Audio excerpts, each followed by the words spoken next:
Okay. Roll that in. Perfect. Welcome back, everyone. Welcome to the channel. My name's Twice. That looks a lot better. And today we will be continuing our path down the Great Ace Attorney Chronicles. Case number 4. Out of 10. I begin to think, Wilson, said Sholmes, turning his head languidly in my direction, that there is more to this case than that which we have observed. Indeed, that there may be another part to this story that we are yet to discover. His eyes wandered, following the steam rising from his cup of herbal tea, leading him to the distant memory of that snowy evening. To the young lady collapsed on the pavement along Briar Road, and to the knife in her back. I do like that a lot of these are lit in the soft glow of gas lamps, adaptations of like pretty classic Holmes and under the cover of a light fog, the curtain had risen cases. on the Like they're different. I can't pull upon my knowledge of Hound of the Baskervilles, for example. I think. Like the locked room mystery, obviously very different, and that sort of thing. But I like that it's kind of like a fresh take on it.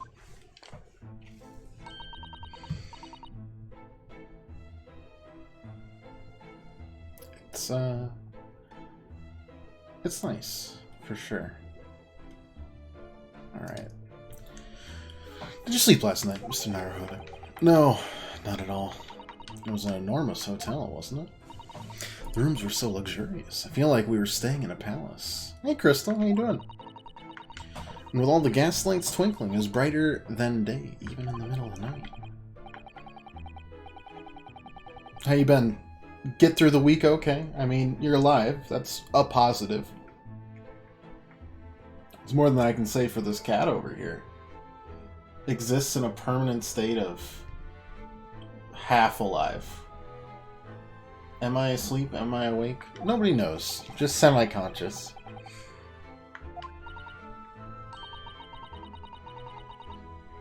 Eating chips, cheese sauce, and salsa.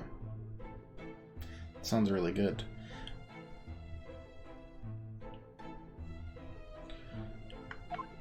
Yeah, I'm doing all right. I'm batching it for the weekend. Chelsea is doing some family stuff, so here I am, just chilling, playing some Ace Attorney. We're getting to the good. The last cases are always like the big bangers of an Ace Attorney game, and I'm really excited to see where it goes.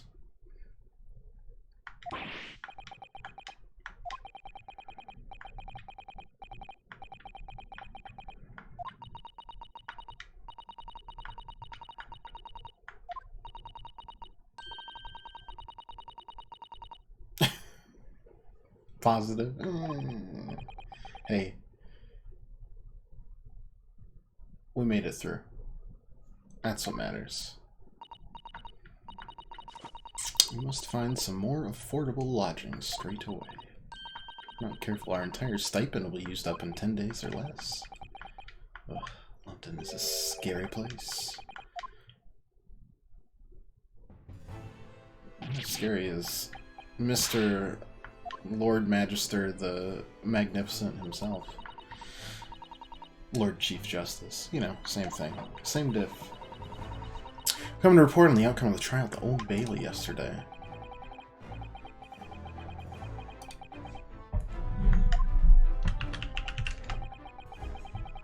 Yes, I believe you had a very comprehensive initiation into British courtroom practices. What do you got going on the weekend, Crystal? It's very eye-opening. Thank you. In accordance with your instructions, Lord Strongheart, he performed his duty to the end. Yes, I've already been apprised of events. Conducted a remarkable defense. You may consider the test passed. No longer are you a student from the Empire of Japan. You may henceforth claim to be a fully fledged lawyer. It's that easy. And just like that, we're practicing law. My country is delighted to welcome young talent from such a remote eastern land. Thank you very much. Now, in view of your new appointment, I have a fresh case in mind for you. I'd like you to take it on at once. I trust that won't be a problem. Another case already. Nothing trains a lawyer better than practical experience. I'm sure I don't sense dissatisfaction, do I? It's just that yesterday's trial ended unusually. I haven't quite come to terms with it. What's to come to terms with? The man was cleared. What more were you hoping for? Well, he did burn to death immediately after. And also probably committed the crime. We were going to hold a small get-together, but Dad got sick. We postponed it. Alas. Still literally nothing. Got anything happening? Kind of similar. I had a friend that was coming out for the weekend to visit, and he also got sick. So we postponed that. So also literally nothing. I don't know. I'll figure something out.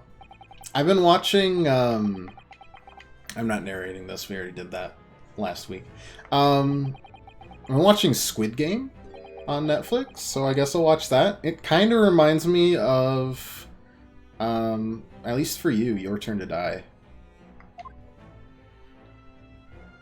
It's got them vibes. It's not an anime. It's just a Korean TV series, but it's on Netflix. Anyways, it's pretty good. I won't give it away.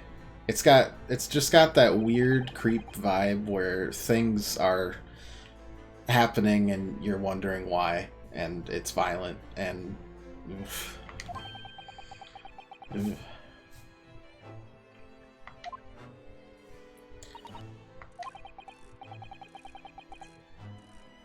So I guess I'll watch that. I don't know. What about you, Spookster? Lester Burns, what do you want? No. Kitty doesn't know. Kitty doesn't want to do anything at all. I don't know. I mean, occasionally I use these weekends to, like, literally just decompress, because everyone needs that now and then. If you pack a weekend full of way too much, suddenly you're just miserable, honestly. No time to recuperate. Agnes McGilded passed away immediately following the trial. Yes, he inconveniently burned alive inside of the carriage that he doctored. 19 minutes and 41 seconds until my next engagement. Time enough to talk.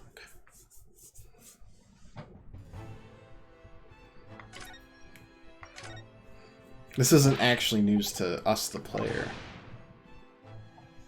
Crap ton of homework to do, so I completely understand. Yeah, I mean, like, sometimes I'll get into my head, like, oh, I can finally, like, work on something for the stream, or I could start trying to learn how to make a video for YouTube, or, like, start to work on a game engine for my game ideas, and then I just kind of overwhelm myself constantly until I do nothing.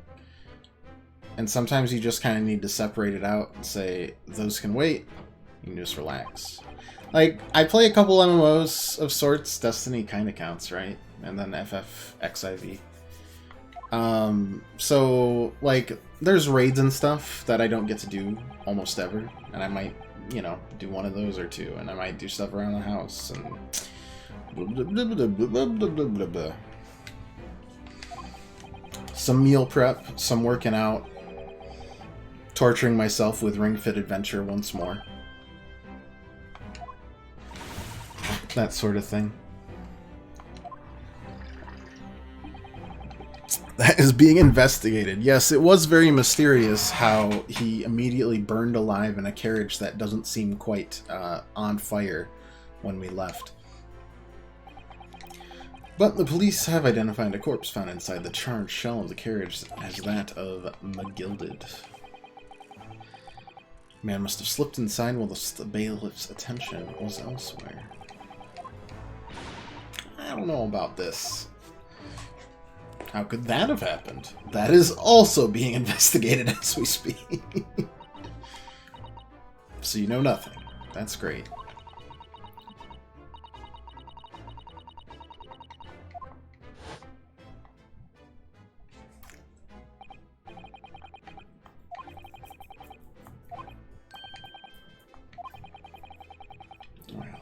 Yeah, homework always kind of puts a damper on things, though, doesn't it? Most definitely my least favorite part of school from K through grad, undergrad, whatever. I did a couple grad courses, but typical Brits, incompetent.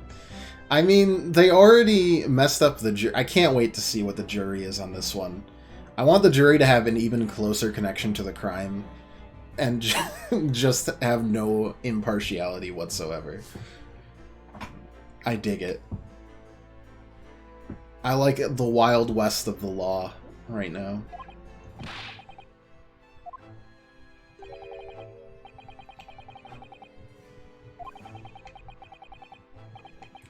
So did that very evil-looking prosecution attorney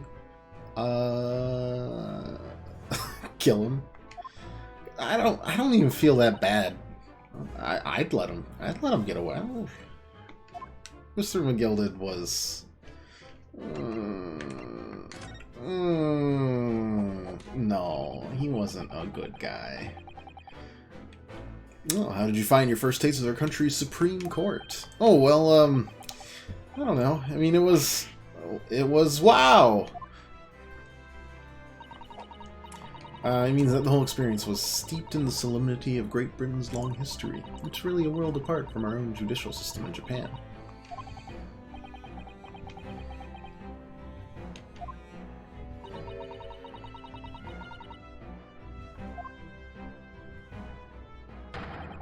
The judicial system here is the most advanced in the world.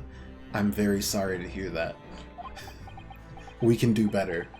We have the technology. It was fortunate that your very first trial was a simple affair. Simple? That was simple. As I believe I mentioned yesterday morning, it was a trial you couldn't lose. I don't mean to be contrary, Lord Strongheart, but the case was anything but simple. You only got the tail ends, and McGill didn't seem so bad. Oh, yeah, he probably forged evidence to make the trial a mistrial.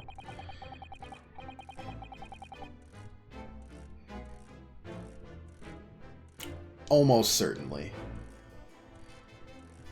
The circumstances of the case were so incriminating, I was stunned when I first heard of them. In fact, I'm still finding it hard to believe that we managed to get a favorable verdict. Something funny? No, my apologies. However, the fact is that you did receive the not-guilty verdict you set out to achieve. And that can only be attributed to exceptional talent, wouldn't you agree? Well, I don't know about that. Well, never mind. You exceeded my expectations, I freely admit. That much, at least, is an undeniable truth. Did you forge it in his favor or against him? Oh, definitely for his favor.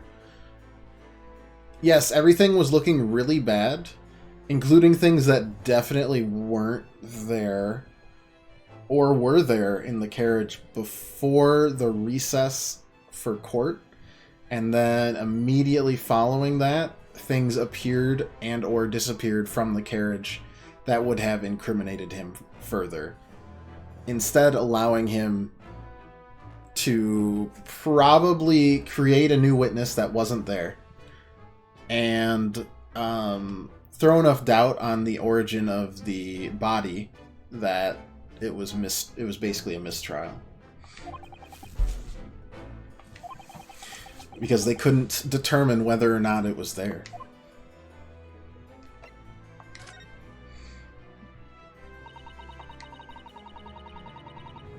He also threatened us a couple of times when we're like, this evidence seems a little fishy to me. So, oof. Didn't think I'd defend probable murderer already, but here we are. Don't tell me it's a murder and the trial starts in 10 minutes. Don't worry, it's nothing so alarming or quite so urgent as your last assignment. It's definitely a murder, though, right? It's always a murder. This case is completely different. That is to say, no one has died as yet. Huh?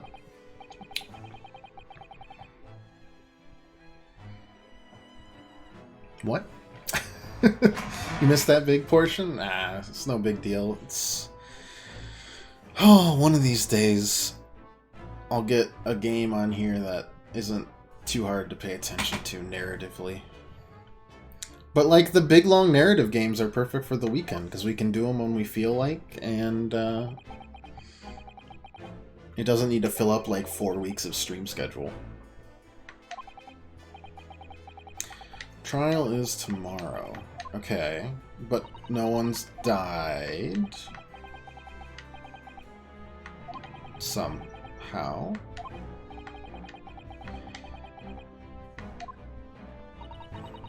What's the catch?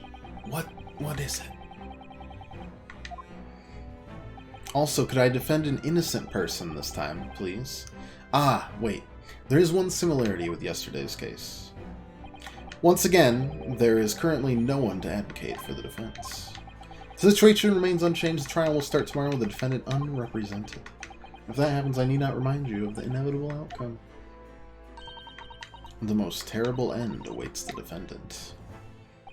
Yes, that's right. That's also known as execution, but we're avoiding that word for some reason. Even though this is a game about murders and solving them. I can't even snap anymore. I advise you to begin making preparations for tomorrow's trial. After all, the clock is ever ticking. There is now but 23 hours, 26 minutes, and 39 seconds until the court sits. Last time you mentioned the 23 hours, it said it was plenty of time. And one more thing, Mr. Naruhodo. There is something I should like to ask you. Yesterday, you remarked upon something. That you intend to see through the will of your late compatriot, Mr. Osoki.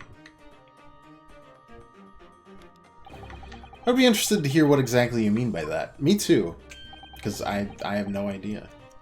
Inside 34 seconds. Oh, well, someone always used to say, you see, that he wanted to learn how the greatest justice system in the world worked so he could change ours in Japan. Now that he's gone, I'd like to work towards that myself. And there's another thing.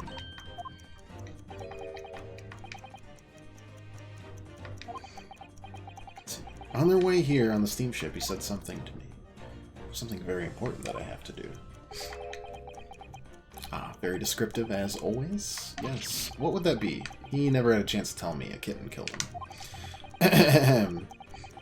Execution. If the dude didn't kill anyone, he shouldn't be killed. Oh, trust me. Someone will die.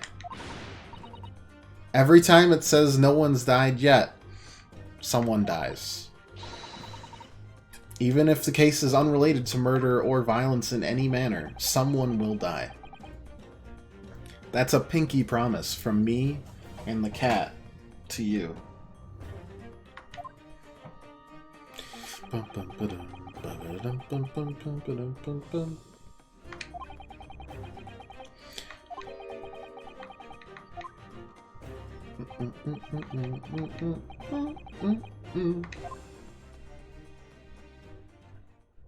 That was a full case without Herlock Sholmes himself. I miss that little old doober.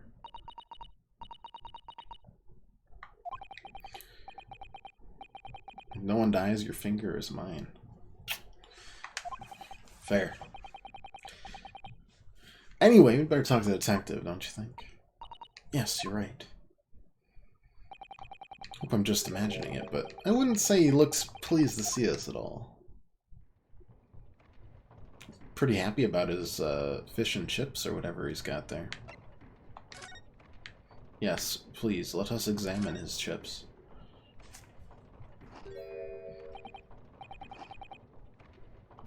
Could he just squeeze it and make more? Incredible. lovely weather, isn't it? What's the weather got to do with anything? Listen to me, you young Japanese upstart. Some frippery about the weather is it doesn't get every English gent eaten out of your hands, you know. Shisato-san told me it was foolproof. I'm a busy man. A very busy man. There's a crime scene to investigate, but I'm here having to give the likes of you a talking to. Oh, I'm ever so sorry. Can you imagine what the other officers there will be saying? Haven't seen Gregson anywhere, have you? I thought this would be Lestrade. No, but they made Lestrade into a pickpocket. Whatever. No, he's too busy with the bigwigs these days. And all because some bumpkin who's here on a jaunt from a country I've never even heard of. You hear that ripping sound? That's my reputation at the yard, going to tatters. Just need to rip us apart as well. Ryanosuke and Susato.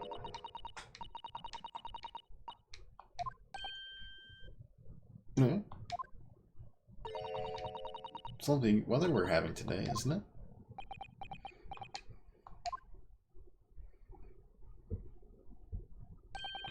It is unseasonably fine, I grant you. London winters don't see a lot of sunshine.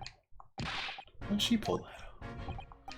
So, Lord Strongheart has asked me to fill you in on the case. The name's Tobias Gregson, Inspector Gregson to you. I'm from Scotland Yard.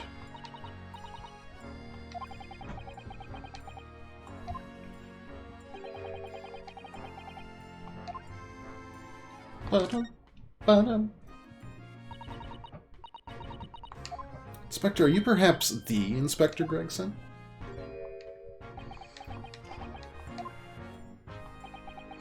You're acting like you know this man, son, but he's a London detective.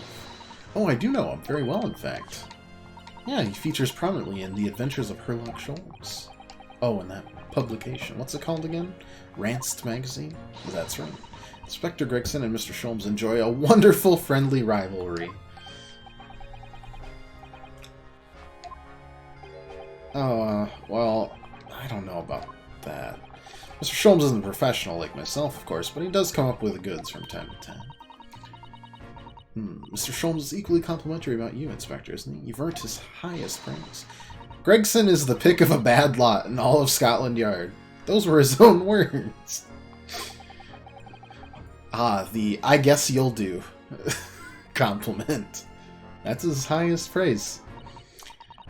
Well, Mr. Sholmes isn't particularly known for giving compliments, you see. That he is not, and thanks to that magazine, my name's known all over London town now.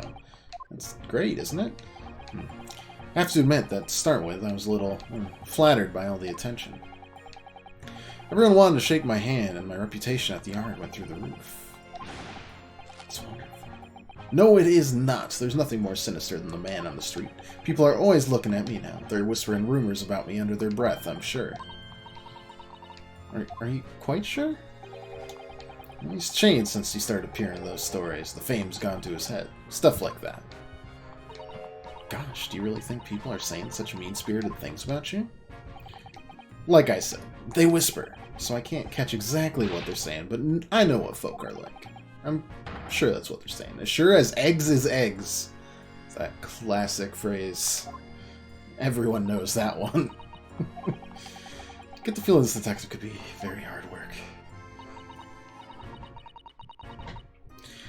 Perhaps a sudden rise to fame does change people. Alright, give me the deets. The dirty deets. Dumb, dirt, cheap. Nothing to tell, really. As far as we're concerned at the yard, it couldn't be simpler. It probably means that as far as we're concerned as lawyers, it couldn't be more complicated. Oh no. I just want one case where it's just open and shut. You're like, yep, well, we've done it. On to the next one. A young woman was walking along the pavement on Briar Road when she was stabbed from behind. Fortunately, it wasn't fatal, but she's still laid up in hospital unconscious. It's despicable. What sort of coward would attack the poor woman from behind? Well, I suppose you'd have finished whoever it was off of this time to take down, would you? That is neither here nor there.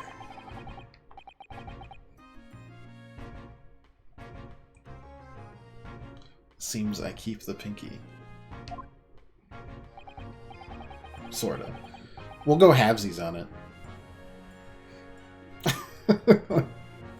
Kind of a got your nose situation.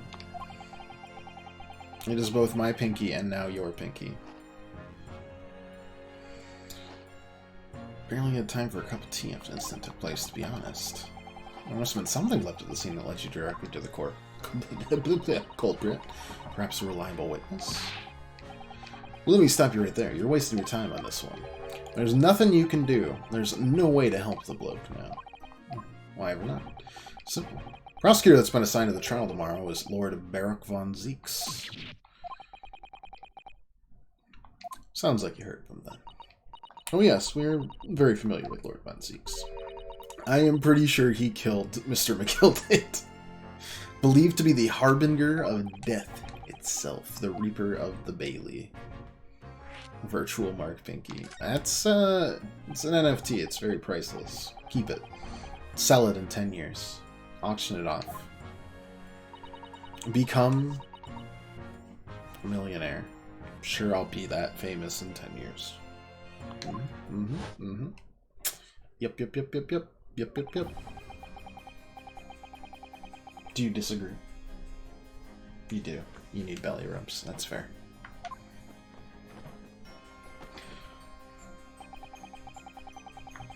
Every single trial in which he's been the prosecutor, the accused has been damned.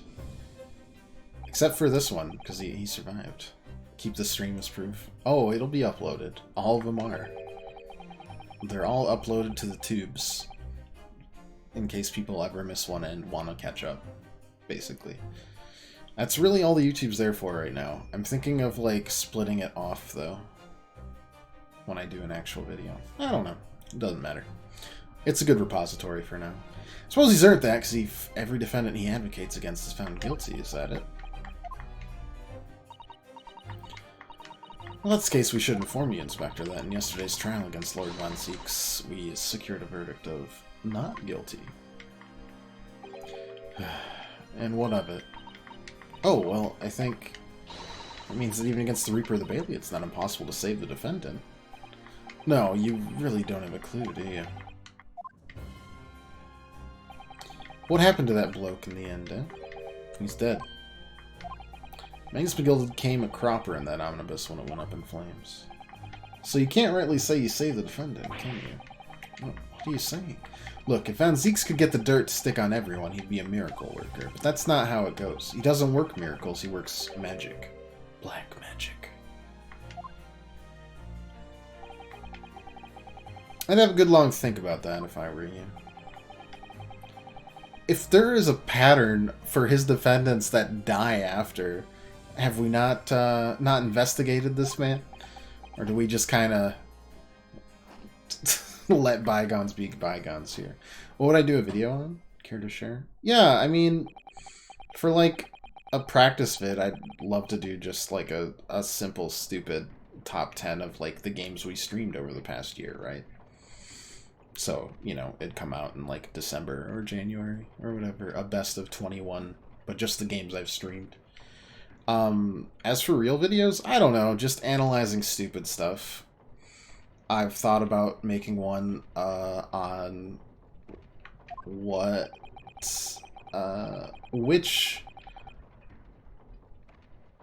relative in terms of like father, mother, daughter, son, uncle, that sort of thing, which like family member does Fire Emblem hate the most? AKA Fire Emblem has a big history of just killing people for character development because it's war. And it'd be kind of fun to like analyze that out and make a fun video about it. That would be like the first real video. But I wouldn't mind making practice on just like, hey, these are the best games that we made this year, and then arbitrarily rank them and get everyone upset. That's the best way to do it.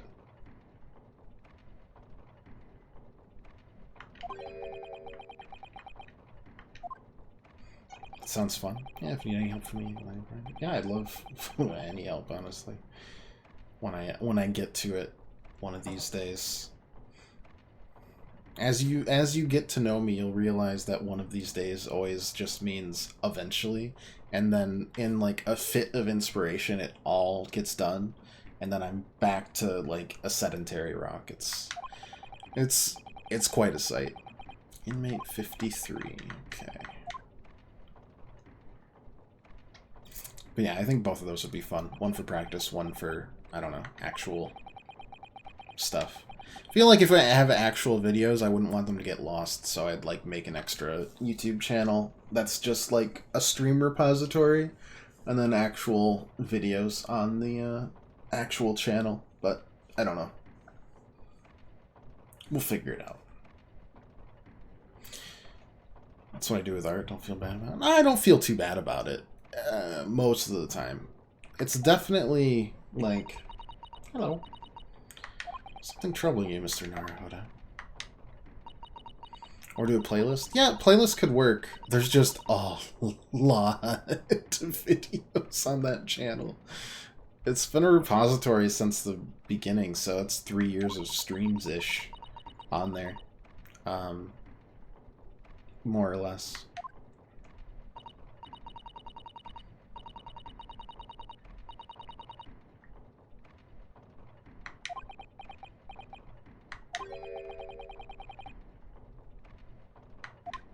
But yeah, I mean, it's definitely just, it's natural. Being a creator of anything, art, or just anything, can be just a very inconsistent affair. One of those things where you just strike when the iron's hot. Command A to turn them into a playlist. Oh yeah, like I could definitely turn them into a playlist. It's just like the content would be dominated stream. Well, maybe it could still work. Yeah, creating the playlist isn't the issue. It's just the sheer amount on the channel already. Who knows? We'll think about it when we actually have a video in hand. Until then, it's all just kind of like fun hypotheticals.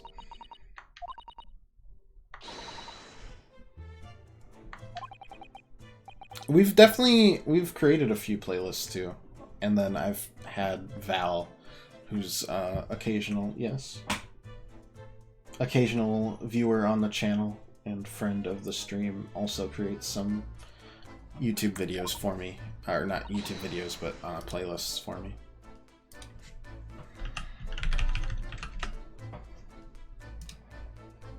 But I don't update them super regularly, so I definitely have to, I gotta do more.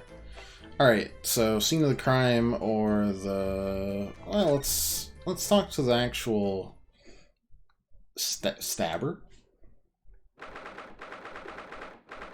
The one who stabbed. So these are British prison cells. They look a lot like every other prison cell, don't they? Oh, sorry. I mean, they're ghastly. I'm more of a Gengar person myself.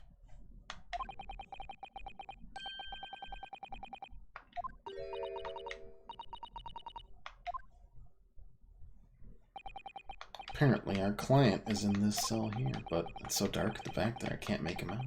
Wonder what he's like.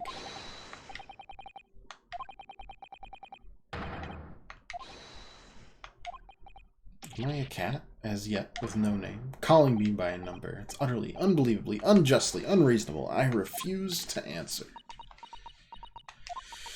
Mr. Naruhodo. What? Slight. Sensible chuckle. Light wheeze. Thank you. Wheezing laughter. Coughing laughter. I can do Pokemon puns all day. I've got way too much Pokemon Pokedex knowledge in my noggin. Like, I can't name every Pokemon if you put a picture in front of me, but I could name...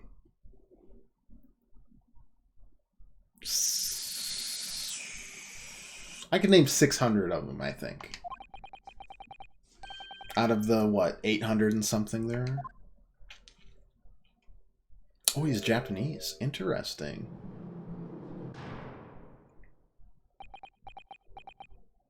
Did he draw his eyebrows on? Excuse me, but shh, quiet. They're all around, hiding. I know they are. They're watching, listening, even now. I can sense it. Okay. He's a little insane. There you are. You've come to curse me, haven't you? Don't try to hide it. You're a ghost.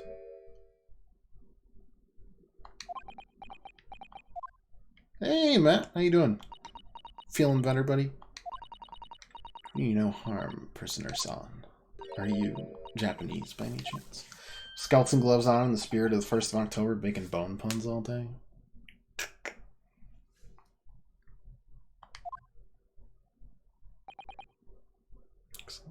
Made it to your 6 out of 10. Nice. That's passing in some aspects of my engineering courses.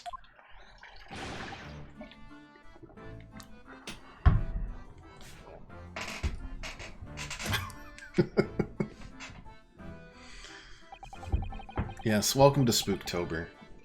For sure. Little paws. Look at them. Oh, I'm so sorry.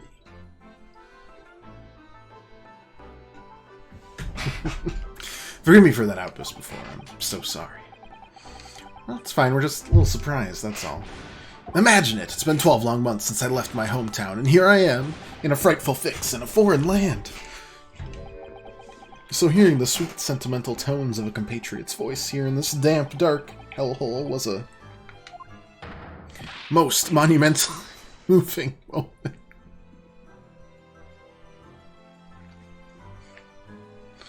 Is he trying to do all the Power Rangers poses at once? Who could have guessed that this new client Lord Strongheart assigned to us would turn out to be a fellow Japanese? What compassion my fellow countrymen show. To dispatch a first-class lawyer all the way from Japan to defend a mere foreign student. Noble, nurturing, never failing Nippon. First-class lawyer? Oh dear, I think there's been something of a misunderstanding here. Wonder, would you be so kind as to tell us what's happened?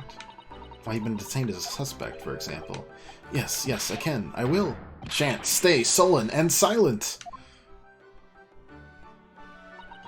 I'm not quite sure I understand what he means, but he seems happy.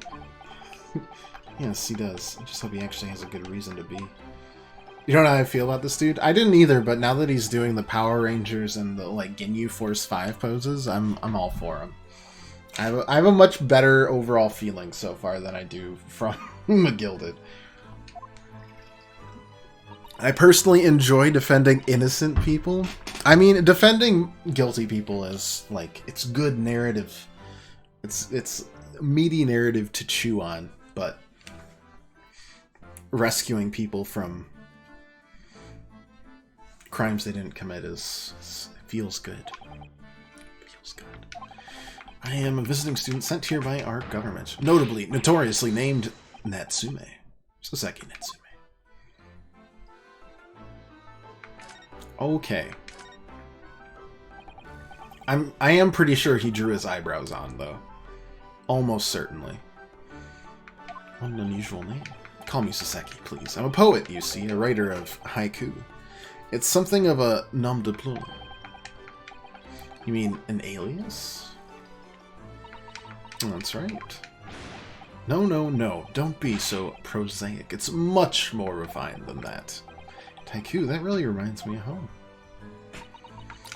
Did I hear you say you were a visiting student sent over here by the government?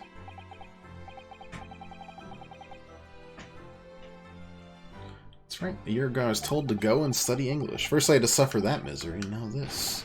It's beyond the pale. Did you not want to study here? No, I mean, I've had an interest in Great Britain for some years, of course. But just because the government tells you to do something, does it mean you can do it? No.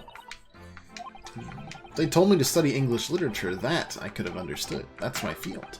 But no, they told me to study the English language. Utterly, unbelievably, unjustly unreasonable. I see. Only the other day I was told to send a report about my first year here. I tendered a blank piece of paper. Wise words on white washi. I thought he was making haiku, but that's 6 syllables. Must be a man of great standing. Oh yes, so I'm often told, at least. And often like to be told, it seems. Alright, just what happened? You stabbed someone? Could you perhaps tell us exactly why you've been arrested, Saseki-san? I didn't do it. I didn't commit that atrocious murder. Oh, no, it's alright. The woman didn't actually die, did she? But she was stabbed with a knife, right before my eyes. Wait, you saw the attacker? I didn't see anyone. If I'd seen the person who did it, do you think I'd be locked up in here? Oh dear, it seems this case is becoming rather complicated. Why me? Why me? Why did that silly woman have to be stabbed in front of me? It's the curse of London. It's incredibly, inexcusably, irritatingly inconvenient.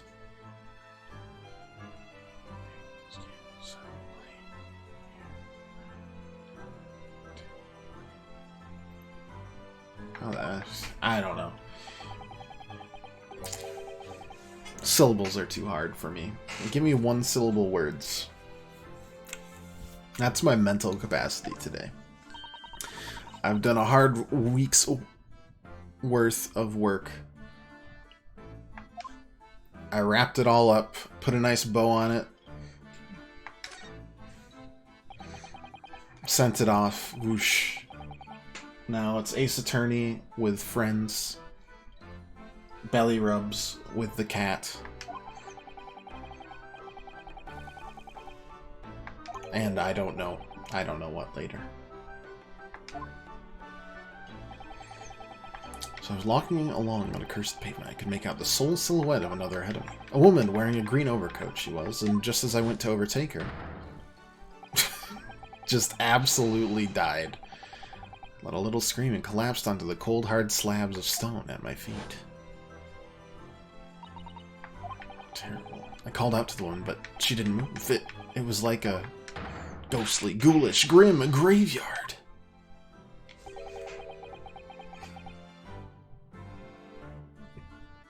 Is he possessed? I was terrified. I had to get away from there. So I ran, as fast as my legs would carry me, back to my accursed lodgings. That's not good. They'll say it was shameful, I know, to run away like that. Tell me, Saseki-san, was the victim an acquaintance of yours?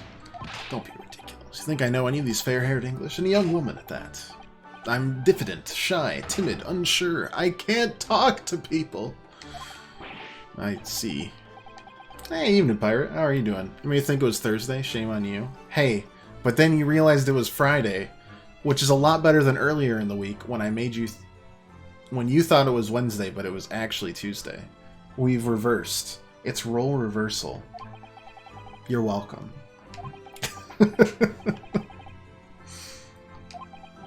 What are you up to this weekend, Pirate?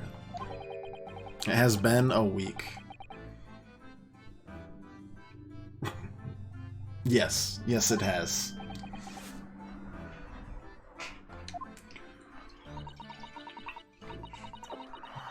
I had, like, absolutely nothing is the plan. Join us in the weekends of nothing together.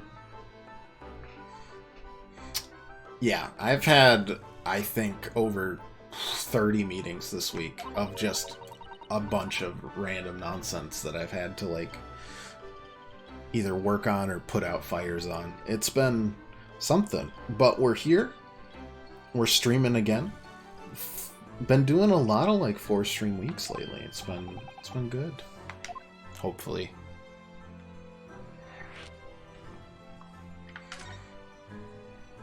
Cancelled planned gang. Cancelled planned gang. Represent. Hey, Mefko, how you doing? What Saki-san has just told us is true. There's something I can't explain. He says he didn't know the victim and that there was no one else at the scene. Then he apparently fled without having been seen. I did. But if that's the case, surely this man has to be the culprit.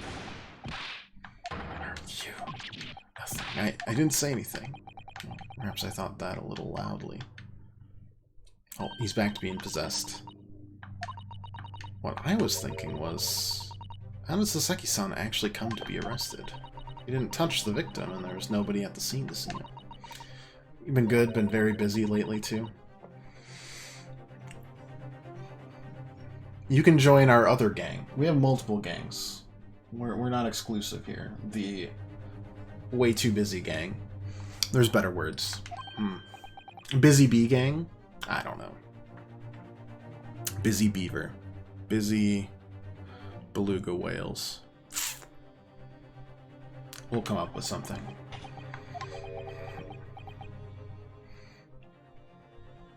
Emotionally exhausted individuals. Good to see it. Hopefully. Do you also have canceled plans this week in MEFCO? Everyone on the channel has canceled plans now. Or do you actually have plans? Oh, Sherlock caught him. Brash, big-headed busybody, be gone! May you be cursed until the end of your days, Herlock Sholmes. Alright, we get our famous detective back. Very nice. Very nice indeed. He's German now, I guess. I didn't expect to hear that name from this man's lips, that's for sure. It was that morning after the nightmare had unfolded on the pavement before me. I was gnawing on a sliver of hard cheese when some men suddenly burst in through the door. They started shouting at me, "This is the police! Put the weapon down!" Yes, it was a thin sliver, and yes, it was hard, but I wasn't eating a weapon. Disgusting. Dietary discrimination devils! You clearly had a trying morning yesterday. Join the mentally fatigued game. Excellent. Our membership will be the bags under our eyes, collectively. That's how you know. See someone be like, nice. Same. Since found out that he's a famous name in detection here in London. Yes, the great detective is really very well known. His overly sharp mind manages to deduce my whereabouts, apparently. He thinks I'm the knife-wielding madman. Me, this weak-stooped kitten of a man. I wonder what great deduction process led him to his conclusion this time. Excellent is not the word you're looking for, and yet it's the word you get. Congratulations.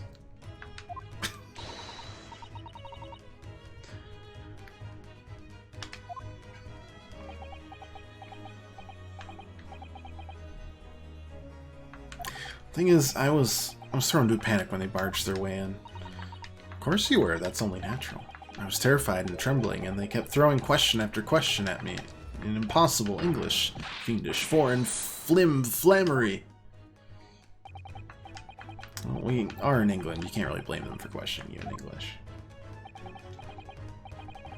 I wonder if Sholmes killed the man so he could have a new story and frame this poor dude. Wow.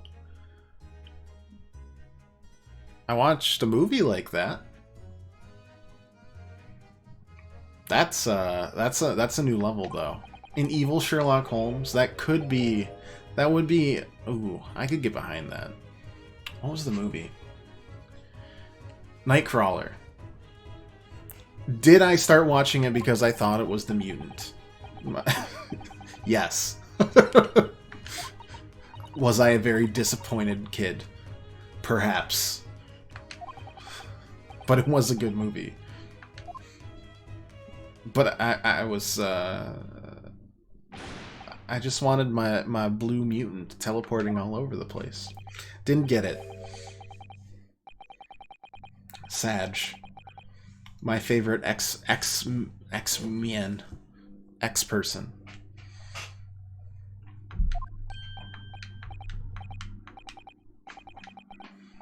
If I'm right, I'm going to freak out, but I doubt that's happened. That would be quite the twist. I don't know if they could even get away with that. They've already managed to, like, circumvent copyright laws by changing the S and the H, but if they make Sherlock/Herlock a murderer, ooh, that'd be spicy. So hard to say yes to me.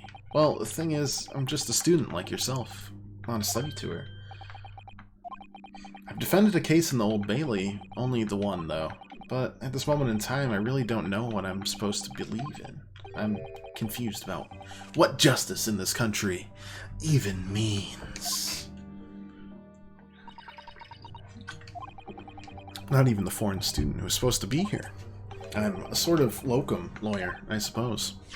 An armband, that's the mark of a defense lawyer from our great empire. It's a keepsake from the man who should have been here. He was my best friend. A kitten killed him. That's the story, and I'm sticking to it. Like, hear me out. He said the power went to his head, and how in the world did he figure out he was there? Just kind of a gut feeling. But the evidence is indeed sparse.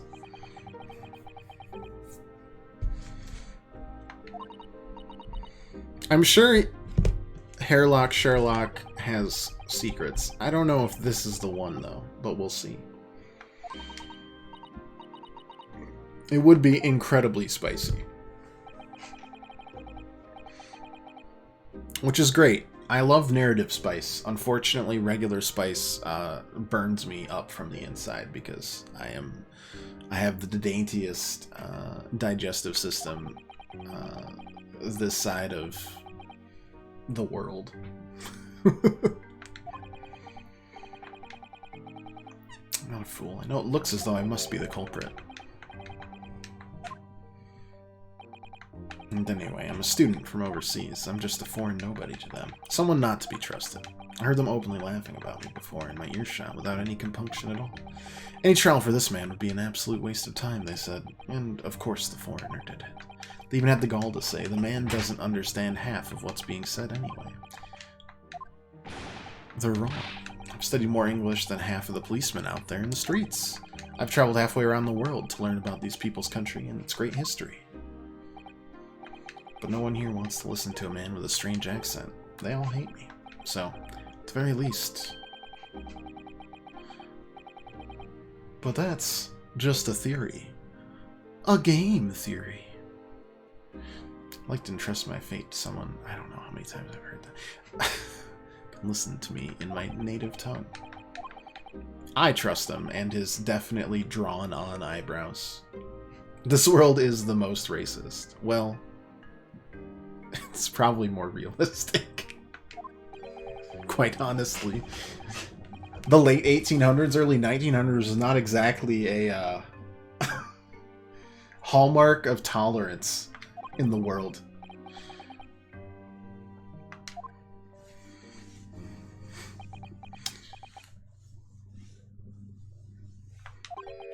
It did tend to get a little worse after this. Do what I can for the time being. There's not enough opium. That's true. That's true. We need a lot more opiates if we're really in the late 1800s. But we shall investigate the case as thoroughly as possible. If we can find some clues, will give us a much better chance, I'm sure. I like this guy. In a weird sort of way. I'll be here, all alone, waiting for you. Alright, let's... investigate the crime scene. Briar Road. I am not wrong, alas. Alas indeed. This is pretty. Honestly, it reminds me of Layton, like Professor Layton. This type of art. Oh, I miss Professor Layton so much. 6 really good games and a really good crossover. And then they just kind of decided it was over. Sad. I swear it happened on Briar Road. Look at that regulation metal helmet. It's unmistakable the men of Scotland Yard are here. They're investigating as we speak. Just do what the Empire did to China and Japan. Get them all addicted to the sweet, sweet poppy. No, I think I've had more than enough of the war on drugs in my nation. Quickly hides poppy flowers. They're very pretty. My parents had a bunch of poppies.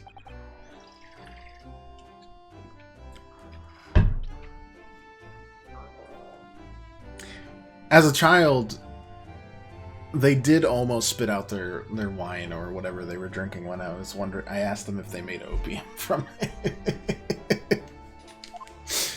I was a curious kid.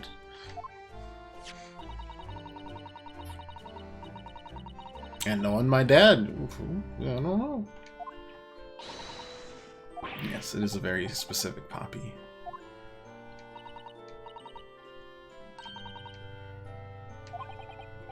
I hope your hatty dreams come true.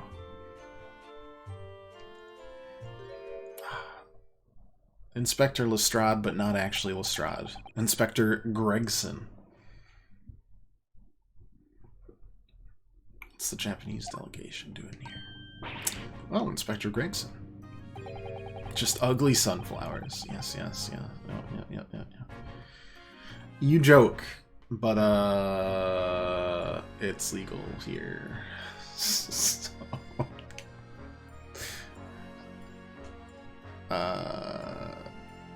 wouldn't put it past him. Not even remotely. Into the holding cells, then. I'm gonna make the criminal. Honestly, I'm more interested in your never-ending bucket of fish and chips. It just... he eats it, he squeezes, it's like an infinite push pop. Certain states, Pirate, certain states.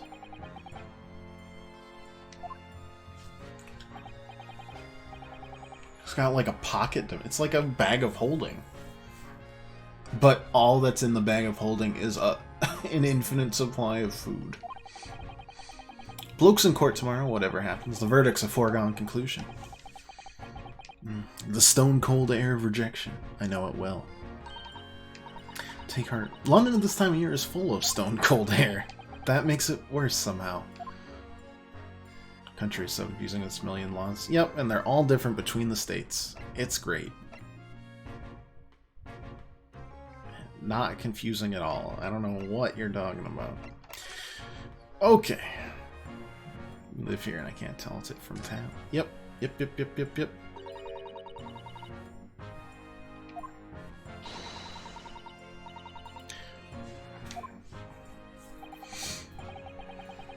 I just kind of throw my hands up and say, oh. Can I own this cat? Yes. The rest of the laws do not matter. The Yard is the most sophisticated policing organization you find anywhere in the world, man. Oh, you know, I've always dreamt of wearing a real Bobby's helmet. It does make them look the part, seeing that policeman there with his helmet on. You certainly get the sense that this is a man who will take no nonsense.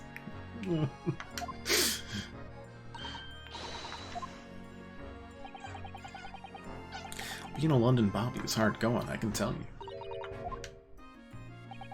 First thing in the morning, you know what he does. He goes round and rouses all the laborers on his beat so they can get off to work. Wait, he wakes people up? Yep, raps on their windows with a long pole. Did it myself, going back a bit. I had no idea. The Bobby works for the people of the town. It's just another one of his duties. After that, he starts tirelessly patrolling the streets all day long. He has to cover 20 miles a day. That's the regulation distance. Can't really imagine how far that is, but it sounds like a long way. Driving age is also different each state. Yep. Yeah, there's all sorts of stuff, man. Oof. It does me a big exhaust. It's definitely taking things a step too far. When it gets dark, of course, he has an important job of lighting all the gas street lamps. Didn't they have lamplighters for that? I suppose in between all those duties, Bobbies are expected to investigate cases as well, and chase after criminals trying to evade the law. Well, I'm not sure you could call it in between exactly, more alongside, but yes. They're expected to handle those jobs as well. We do have men keeling over from time to time, I admit. just dreamt of wearing one of those helmets, as I said. But it's with a heavy heart that I shall have to relinquish that dream to you, Mr. Naruhodo.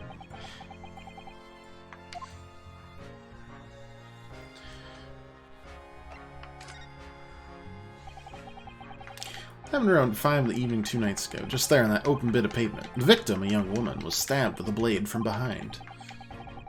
Is it right that the lady's still unconscious now? You mentioned she's being treated in hospital.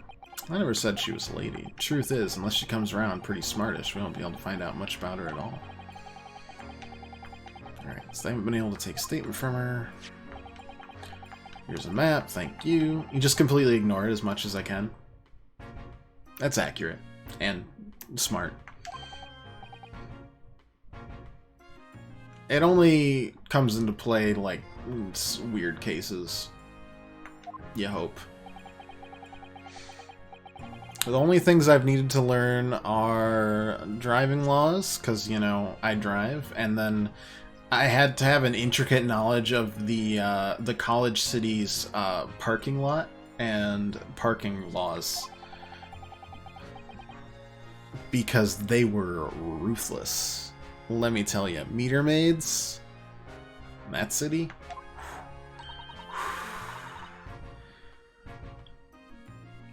I don't want to talk about how many I've gotten tickets wise, but it's been a smidge. Maybe the horrible political addiction I hate but love. Also got my card towed once there. That was a... That may have been one of the worst days. I also totaled my car there. That was another one of the worst days. Don't own automobiles. You get crippled. But actually, you probably should, because, you know, you gotta get around to places. But, oh my gosh. No, one day they decided to clean our street, and then I didn't notice the signs because they were... I'd parked, like, you know, 10 blocks away in regards to, you know, the various rudimentary parking laws that they had. And, yeah, just got towed. So when I went to go, you know, find it the next day or two, it was just gone. So that was fun. And then, yeah, the other one was just a person without a license that was driving poorly and basically hit my passenger side and completely tore off most of the front wheel. It was a good time. Though my favorite in terms of, like, automobile experiences will always be the, like, transfer students that aren't from the Midwest, that don't understand what snow does to your driving, and I watch as all their expensive, like, muscle cars and luxury vehicles just spin and spin their tires on, like, half an inch of snow. It is hilarious. I have a witness, though. I drive by in my little beat-up car. I just kind of look at their, like, $50,000 BMW. I'm just like, that's rough, buddy. That makes it all worth it. It really does. Fellow and his wife. The man's one of the most reliable and respected citizens in all of London. He's a copper from Scotland Yard. Well, that's not good. That might change things. Policeman just happened to be here at the exact moment the woman was attacked. Nothing peculiar about that, man. Part and parcel of being a bobby. Catching them banging the act and all that. I think it might be possible for us to ask that policeman a few questions. Be my guest. You can ask him what you like in court tomorrow. No doubt he'll be summoned as a witness. So that'll give you something to look forward to. That's that, then. He's got no intention of letting us meet that man. Great. I love surprises in my court cases. Hi. hello.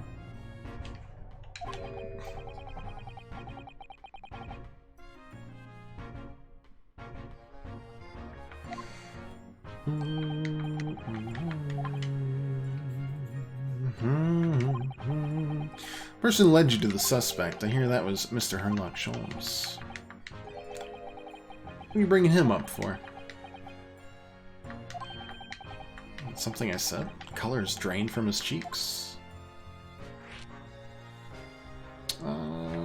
We'll leave that for a second. Twitchy Japanese bloke goes on trial tomorrow. You gonna defend him or not? Well, makes no difference to me, but I will just say this. No London lawyer worth his salt would touch that case with a barge pole. Because the prosecution's being handled by the Reaper, the Bailey, you mean?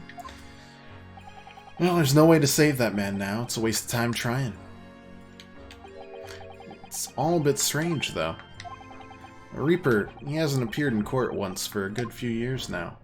Probably trying to lay low after the string of murders that he committed, possibly, allegedly, to make sure that his record stayed, well, not perfect, but in his eyes, if they die, he wins. Maybe. We'll see. I'm sure there's more than meets the eye to him, but boy, if he's not revealed at the end to be like Count Dracula, I wouldn't be surprised.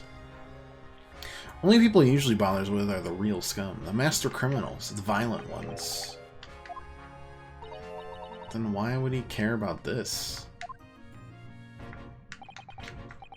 He handpicks his victims, only deals with those guaranteed to go to the gallows for their sins. But Mr. Natsume wouldn't hang for what he's accused of, surely. That's just my point, Sunshine. Yes, the young woman was stabbed, but it didn't kill her. Couldn't even say the intent was there. So this isn't the sort of case I'd be expecting the Reaper to want to sink his teeth into, for want of a better phrase. It's not exactly a minor infraction, is it? No, there's gotta be more to it. For some reason he's taken an interest.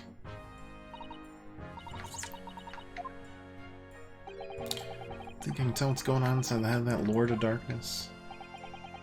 All this talk of that makes me want to play those Castlevania games that re-released recently. I do love me some good old Castle/Metroidvanias.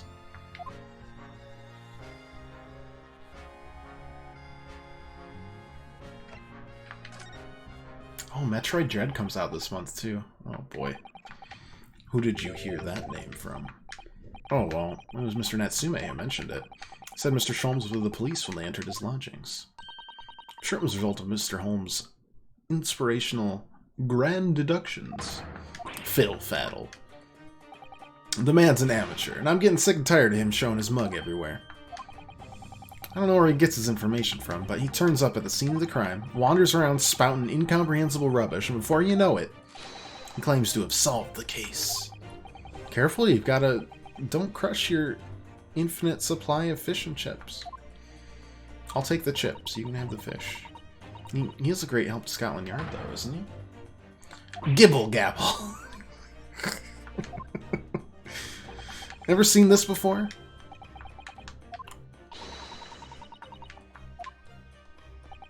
Yes, well, that wonderful publication, as you put it, sees fit to include several of the Yard's detectives in its stories, and the so-called great detectives makes a mockery of all of us. You ask anyone at the Yard, it's a misadventure to be included in any Sherlock Holmes tale at all. Those were their fries the entire time. Crystal will take the fish. The fries are chips. Chips are fries. British stuff. It's fish and fries. The fish is in the middle. I personally would prefer a chicken tender, but that's me and my seafood hating ways. My fish hating ways, mostly.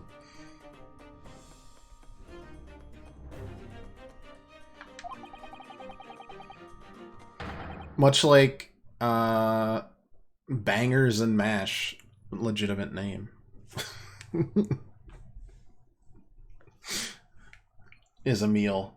It's sausage and I assume potatoes. Mash. I feel like I had it. Wow, you two are exactly the same. In regards to your chicken taste, that is.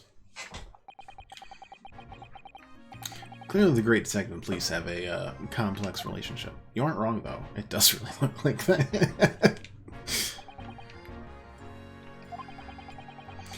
Any more useful information on the detective. Alright, let's go inspect that snowman. I'm sure it has tales to tell. What should we do? Well, it seems to me that we must speak with him about this. By him, do you mean Mr. Sholmes? Yes, Mr. Herlock Sholmes.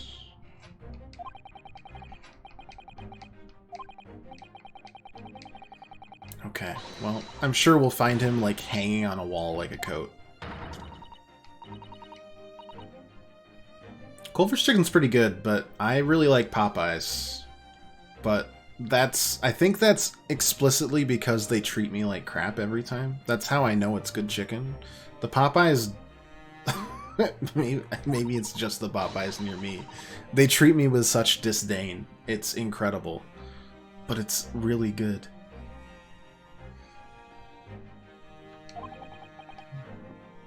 I think the disdain, like, flavors it even more. It's like crystallized angst. I couldn't tell you. It's just really tasty. Haven't tried Popeyes before, actually. It's definitely, like, reliant on which restaurant you go to, but they're my fave. Of, like, the chains. There's other, like, there's local places that are just, you know, they're top tier, but...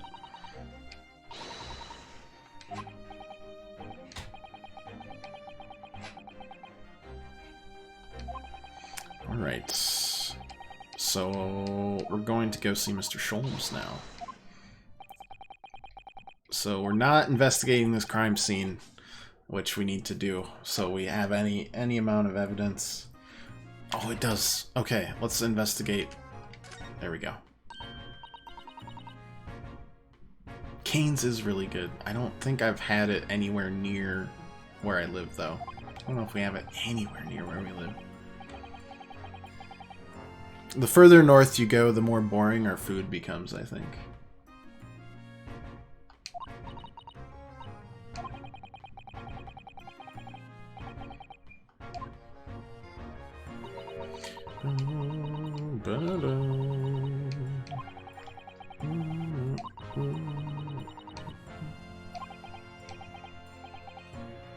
Closest to us is at the Indian. Of course it is. Of course it is. Stinking Great Lakes, I tell ya. Thoroughly, but I can't find anything out of place. Oh, there we go. Can I go? That looks suspicious. You had it when you visited Kansas City. Nice. That makes sense. Still can't believe you drove all the way there, quite honestly. That still blows my mind. Kane's Pog.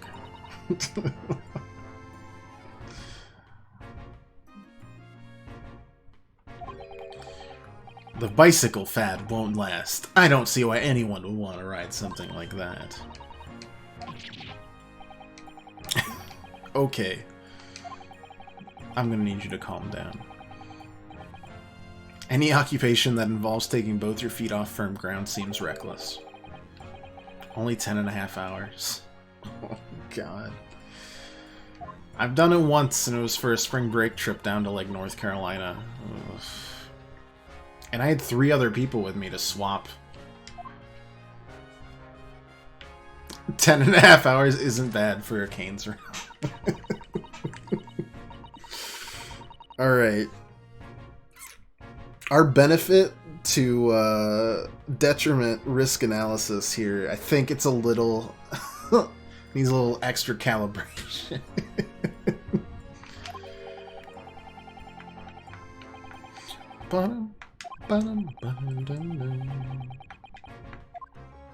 Oh, I thought that's actually sagging. Oh, I thought it was legitimately just the artwork. Poor house. Alright, gotta go to Sholmes' place, right? 5 hours to go to a very specific taco joint and come back? Not kidding. I can respect that. Tacos can hold some serious flavor.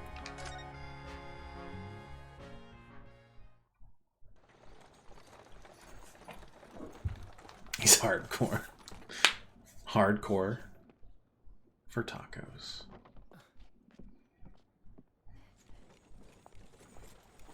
Thank you very much. It's just up there overlooking. Tacos are an interesting thing because you definitely would go out of your way to get like better tacos.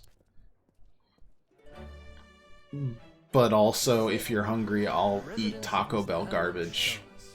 No qualms about it. We had a place that was open until like 4 a.m. at college. It was like 3 a.m. getting back from a homework session or something. Steak quesadilla. Let's go. Was it garbage? Yes. Did I eat all of it every time? Yeah. It's similar to pizza where it's like bad Mexican food. Yeah, still really good. I like their fries a lot. When it comes to chicken, I like Culver's better. Respect. I like Culver's frozen custard. It's pretty tasty. It's not even great tacos to me. But see, it's great tacos to someone. And that's all that matters. This definitely does feel like Holmes' office. Oh, it's got the bullet holes in the wall. Perfect. They use powdered cheese? Powdered? Oh, how can that... He goes 5 hours for powdered cheese? Is he an astronaut? Does he like freeze-dried meals? Like just in blocks?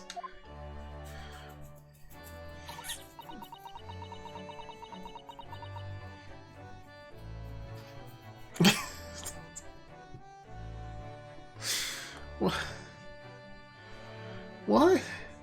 Custard's good, very expensive. Yeah. I can tell you that for a fact because I've had it once in a year. It's like tangy chemical powdered cheese. Is your dad okay? I'm scared for him.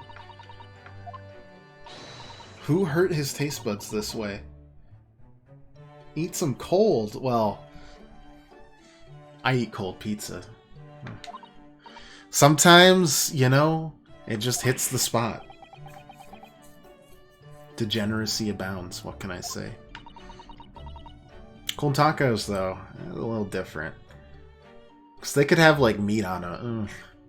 Neither him nor his parents or my brother are okay. And his entire family. Well, thank God you escaped that. Dodged a genetic bullet, apparently. Thank God. Oh, that just sounds terrible. I did...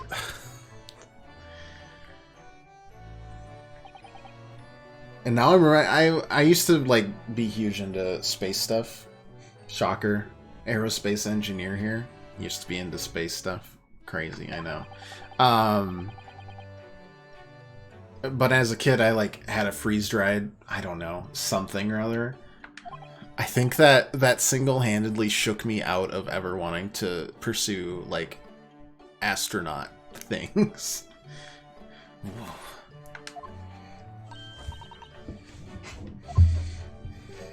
Truly devastated.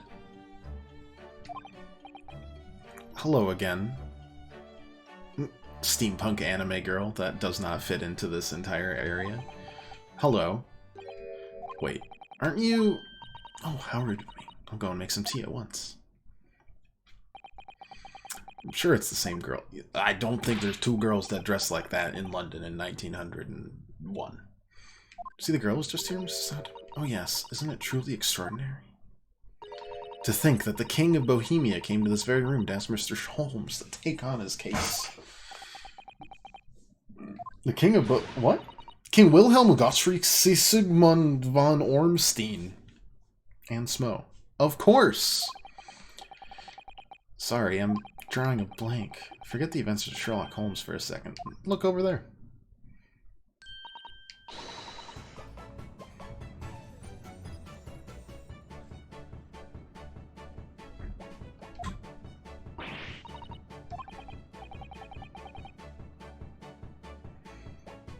It's kind of a bop.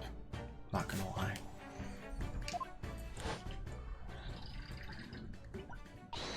Didn't she threaten us with a bazooka?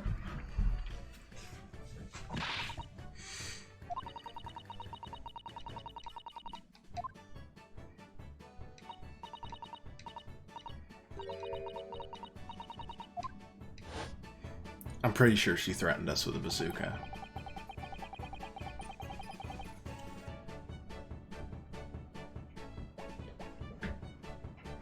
Ace Attorney always has like a handful of just like bops every time. Even the bad ones, they always have like a really good pursuit theme where you're like closing in on the truth. Hypes you up.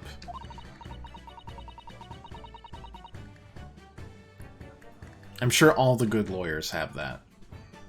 Just like a little earbud where they like switch it when they're on a pursuit. They're just like, yes. Dun, dun, dun, dun, dun, dun, dun, dun. They miss like a crucial case.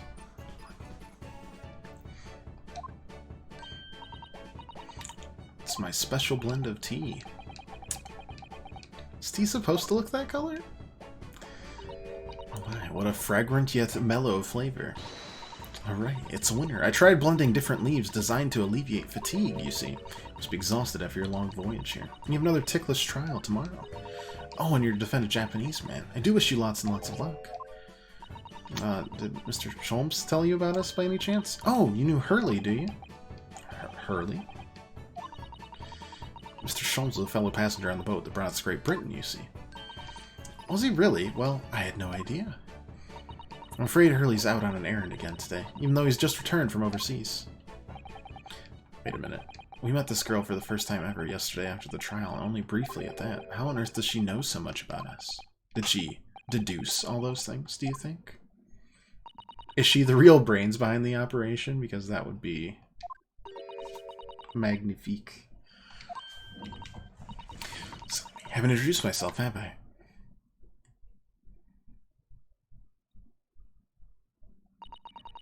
Iris Wilson. Wait, she's the Dr. Watson. What was their pitch? So we're gonna have a completely stupid Sherlock Holmes, but Dr. Watson is a tiny girl inventor. I want what they were having. I mean, I dig it. I don't have any qualms about it. It's just incredible. This is fine. Yeah, pretty much. Yeah. Did you say that your name is Wilson? What's the matter with son? Because in the first case her dad died and she probably doesn't know that.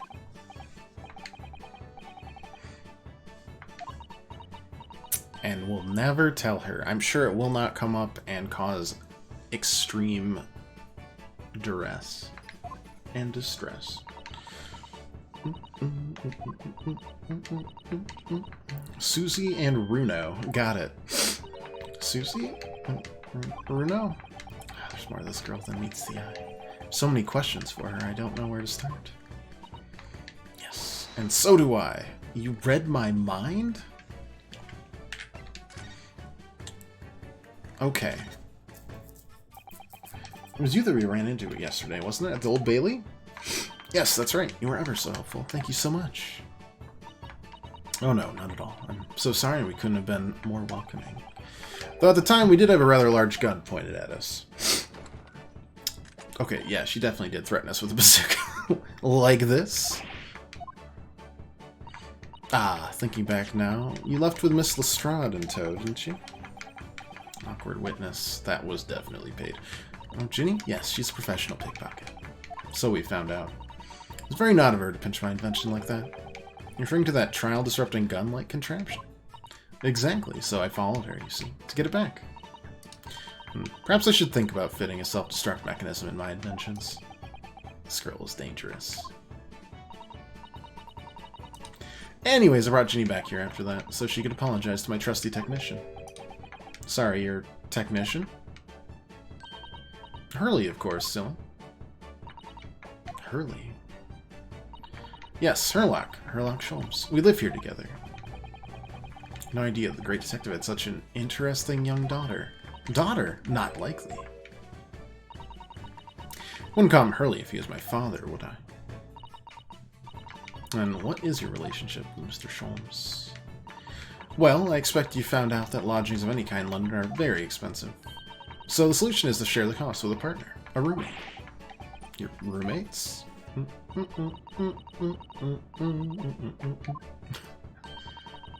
10 at last this year. Your mother and father. Oh no, they're not around.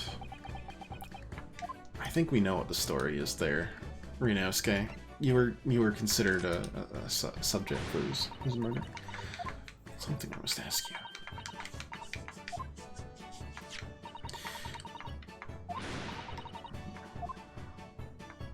Oh, we're just not bringing up the fact that the guy had the exact same last name. Okay, that's fine. Stories are being read on the other side of the world. That's right. Hurley is always solving such amazing cases, you see. He tells me all about them. They really are quite fascinating. It'd be such a shame if I was the only one who ever heard them, don't you think? Last night, he was telling me all about a new case he just solved on a steamship traveling from a faraway land, so I was just in the middle of typing up the manuscript for this next issue before you came. So you are the author? Yes, I'll let you know a secret if you like. I'm going to call this latest adventure The Speckled Band. That's certainly very familiar. Of course, I always change one or two details in the stories, here and there. This time, I had the idea of making a venomous snake be the cause of all the trouble. Oh, that was Mr. Sholmes' first thought as well, actually. Yes, and of course I know that a snake might not be a credible fit for the facts of the case exactly, but it's a story. Some poetic license is justified to make it more thrilling, I think, don't you? Yes, I love my murdered friend becoming a fun story. Take all the artistic license you need. All written by her. But all the stories I've ever read are written by a doctor of medicine, John Wilson. Ah, yes, that's me. I mean, my name really is Wilson. But what about the doctor of medicine part? That's all true too. I am a doctor of medicine. No, at 10 years old. At 10 years old. That's quite incredible. But Dr. Wilson is an English gentleman. Ah, yes. I did alter the setting slightly for the stories to be more compelling. Well, it sounds a little strange, doesn't it? Great detective with a 10-year-old girl in tow. I suppose it does, yes. Susato was just crushed. Her whole life may have been a lie.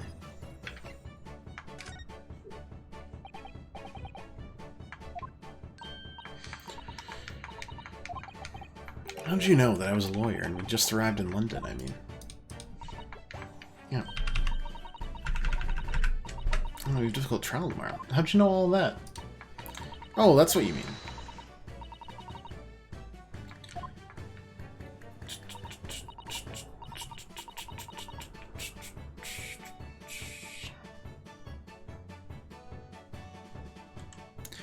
Of course, I'd be delighted. Although, there's really no mystery. Now, let's begin.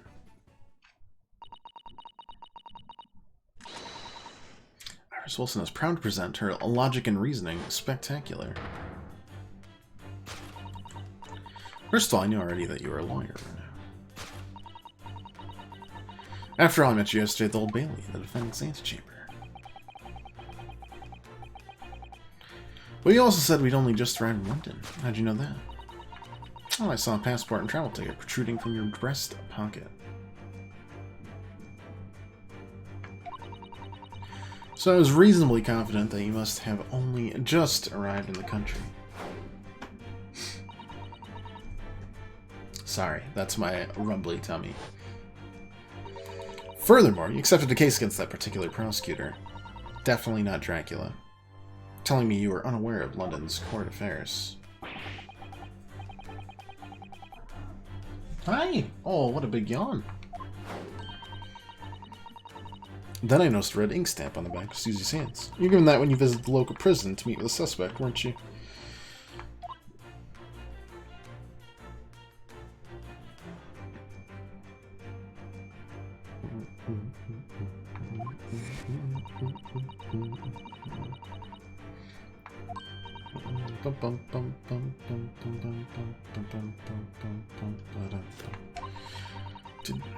Stamps only used for people visiting foreign inmates. That's so random, but alright.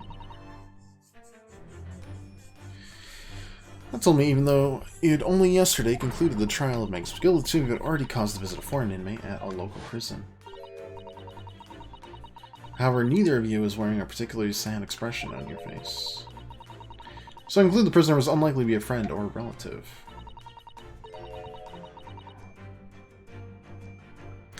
That led me to believe that you must have accepted a new case.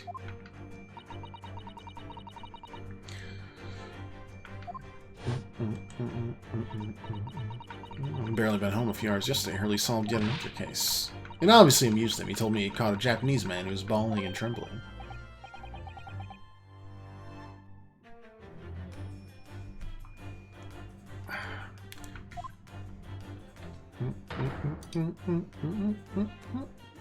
Cat. Yep. Fuzzball. I think she's the real brains behind this entire operation.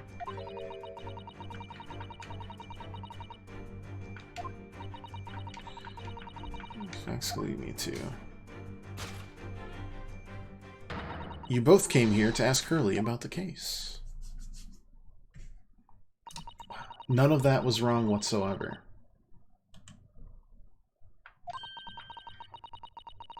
Hurley's always stabbing his notes with a knife, you see. That's all there was to it, really. Thanks for listening. I'm Iris Wilson, and that was one of my great deductions.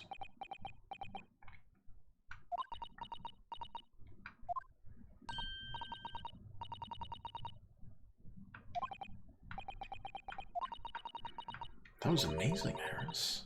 Truly a great deduction.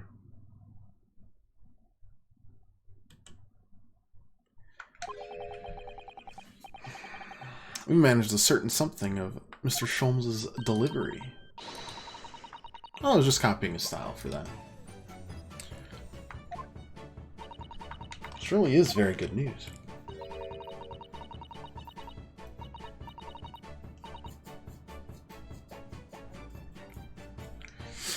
You can tell us all about the case involving the Japanese man. You will, won't you, Iris? Please? Alright. Yesterday, Mr. Sholmes apprehended a Japanese man, you were saying. Yes, just arrived back in London after a sea voyage, but the police were waiting for him at the railway station to take him directly to the crime scene.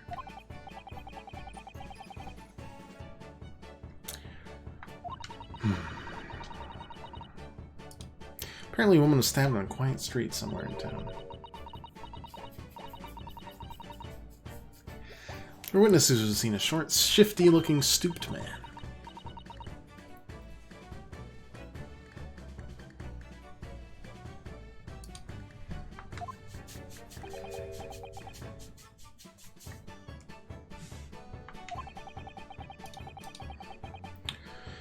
Okay, but he didn't see anyone on the street, but there apparently were witnesses.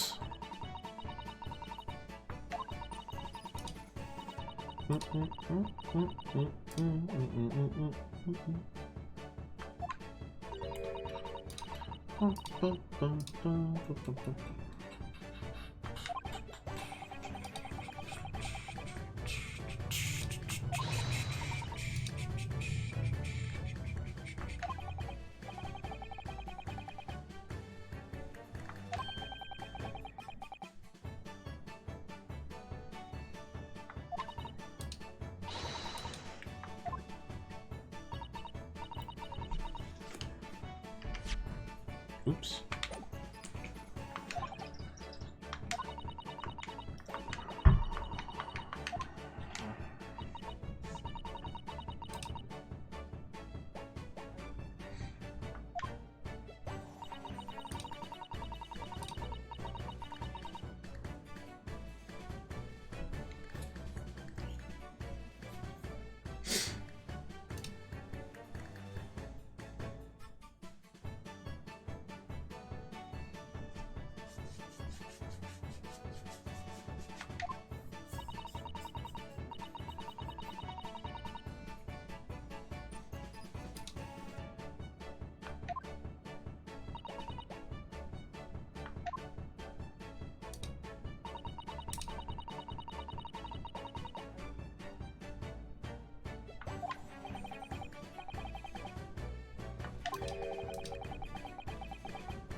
It really doesn't look good, but also we don't have any evidence, so... Meh. I'm sure we'll be fine.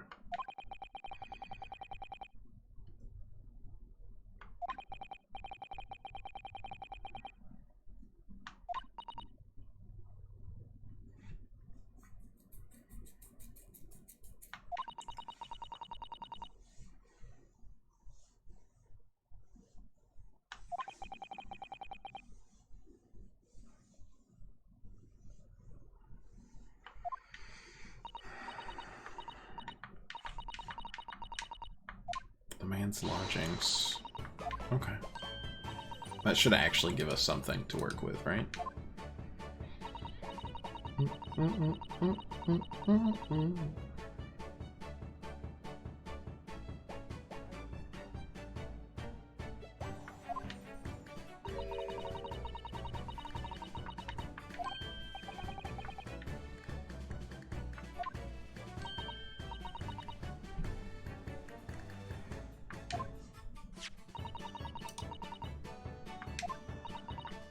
Gregson wants that, and... okay.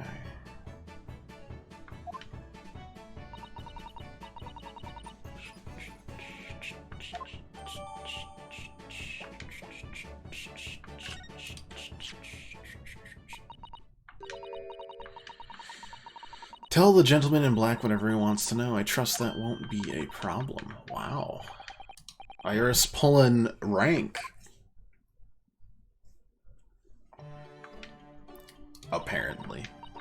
Good luck then. I'm gonna return to writing my manuscript, The Speckled Band. And I'll be making more special blends of tea, so come back again soon.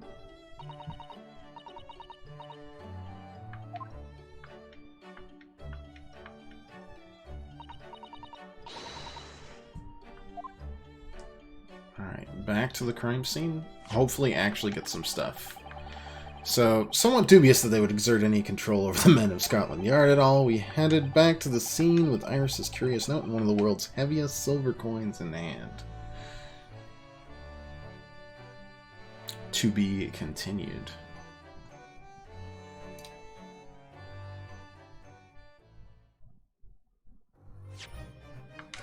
Save.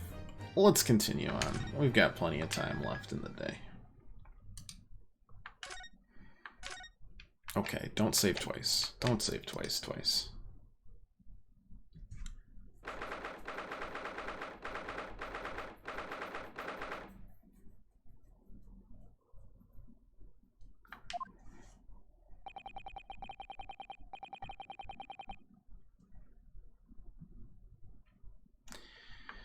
Alright, so check the lodgings out.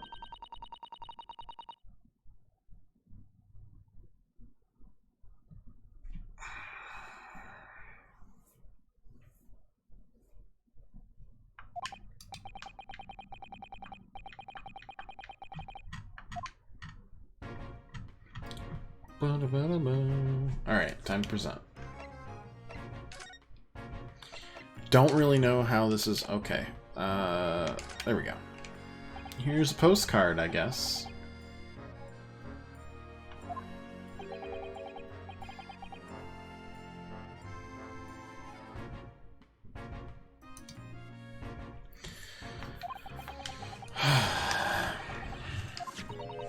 We have these for you. Present from Miss Iris Wilson. What? For me? From her ladyship? Her ladyship? Give that here, at once. Come on, hand it over. That's for me.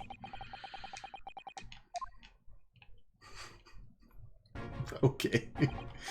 What was that coin exactly? Well, it's a silver crown, obviously. But it's a lot more than that. It's, well, it's an appearance fee. That's what this is. Appearance fee. Oh, I see. You mean... That's right. For the adventures of Herlock Sholmes, her ladyship always offers me a little financial reward for featuring me. Every time. Yes, yes, of course. I know all about your exploits, Inspector. I read them avidly. Of course, her using my name without my say-so does make me the butt of a lot of unpleasant jokes, but still. Never you mind that. So, what do you want to know then, eh? Tell the gentleman in black whatever he wants to know. I trust that won't be a problem. It says. Obviously, it's not a problem. Go on, fire away. What do you want to know? Well, if you wouldn't mind, Inspector. I'd very much like to know the address of Mr. Natsume's lodgings. Ah, the little knife-wielding, mustached Japanese fella? He lives in a right old hovel. It's just over there. Look. Oh. Ah. It's that. Got it. That is nearby indeed. If I remember rightly, the landlord is a Mr. John Garadeb. Right, well, if you see her again, you make sure you give her ladyship my regards. You mean it. Or I mean it. You tell her that Gregson sends his very best wishes. Don't worry, Inspector, we will. Goodbye for now, then. And long live her ladyship. Well, at least he told us what he wanted to know before he left. Let's go see. Let's go investigate. Hopefully actually get some evidence that we can work with this time, rather than it all being presented to us and as much a surprise to us as it is to the defendant.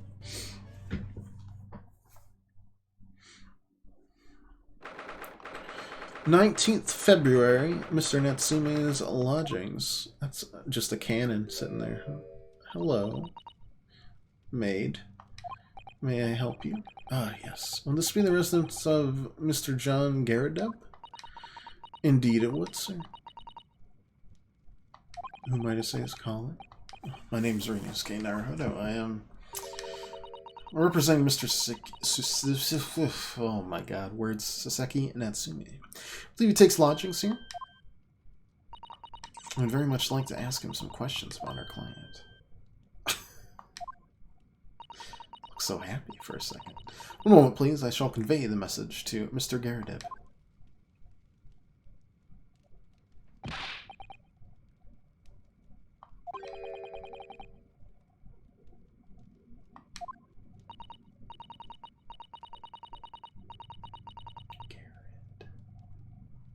Bed. Betterig? No, it doesn't work. It's the first time I've ever seen him in the flesh. This day keeps getting better. It certainly feels like we finally arrived now, doesn't it? We need only to meet a butler, and the experience will be complete. I'm not sure if I'd go that far, but I understand the sentiment. Thank you for waiting. Mr. Garadeb will see you now. This way. I love that design. Got like a half moon. Good day to you. John Garadeb at your service. Well, pleased to meet you, sir. This is Ryusuke Naruhodo. He's a defense lawyer. Do excuse me not getting up. Took a shot to the knee a few years back in the Battle of Maiwan, don't you know? Earned a medal for my pains, but had to withdraw from service. Handed over the reins to the up-and-comings. It's a hell of a job getting up and down stairs now, I can tell you. Don't get out much, as you can imagine.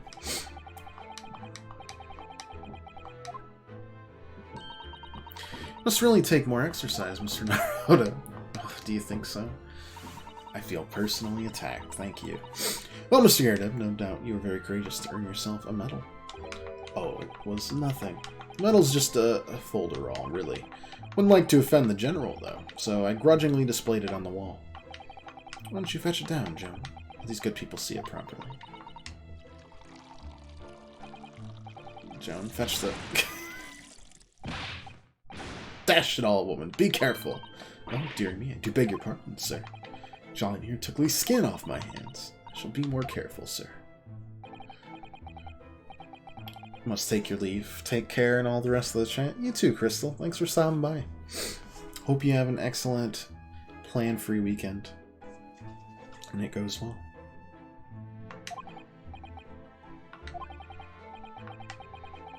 Now then, I hear you want to know about the chap lodging downstairs, is that right? Yes, we'd be very grateful if you could answer some questions for us.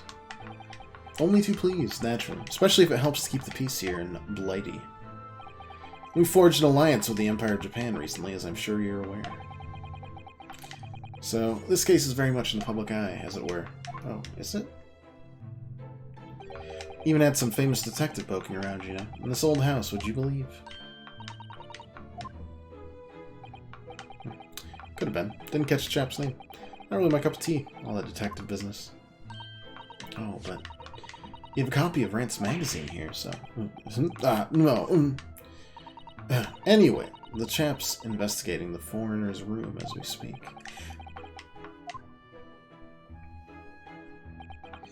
It's a bally nuisance is what it is. The whole neighborhood's twitching its curtains now. I don't like all this fuss. It's jolly unsettling.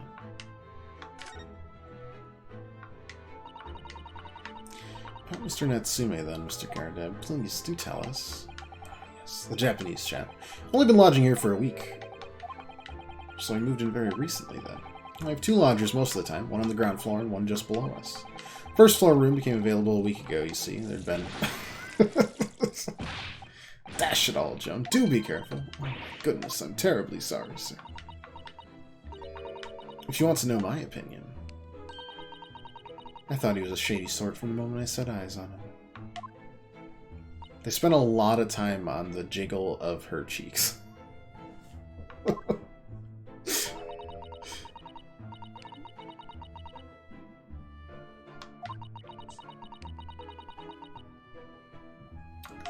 It's like mesmerizing. I said to myself, Joan, that man is trouble. Sooner or later he's going to do something untoward. And I'm rarely wrong about anything. I won't be calling this maid as a witness, that's for sure. Was there anything else that struck you suspicious about the man at all? Yes, oh yes, indeed there was. She's dying to tell us. Did you notice anything else at all? Oh, yes, the man was shadier than an orchard. Shadier than an orchard. Well, take the man's room. Absolutely stuffed full of books it is. Well, more than anyone could ever read. And he never so much as passes the time of day with another living soul. I haven't seen a single visitor call. He just trots off to that old bookshop every single day and comes back at 5 to light the gas fire. Funny little man is up long past the time everyone else in the house has gone to bed too. Oh, I see. Someone on the ground floor goes to bed at around 9 each night, but I've never known that Japanese fellow to retire any earlier than 2 in the morning.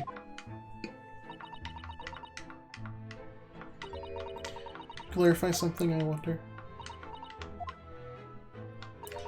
How do you know so much about Mr. Natsume's routine? I understood that neither of the lodgers live on this floor of the house. Is that correct? That's right, yes. They're both below us. Is he sweating? How is it that you know so much about the lives of your lodgers? The precise times that they come back in the evening, for example. Even the times they go to bed.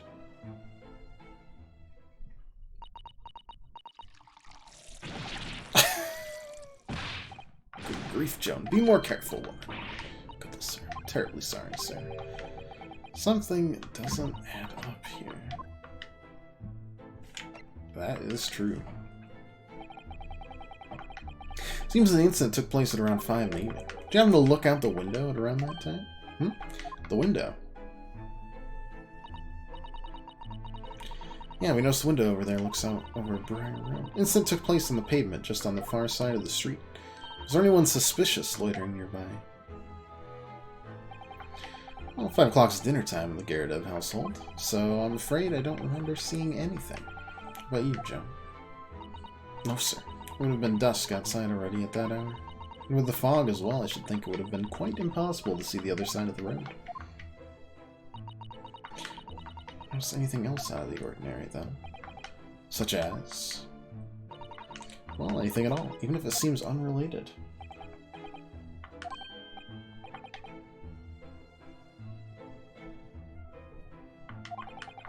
It's nothing particularly significant, but around that sort of time in here, there...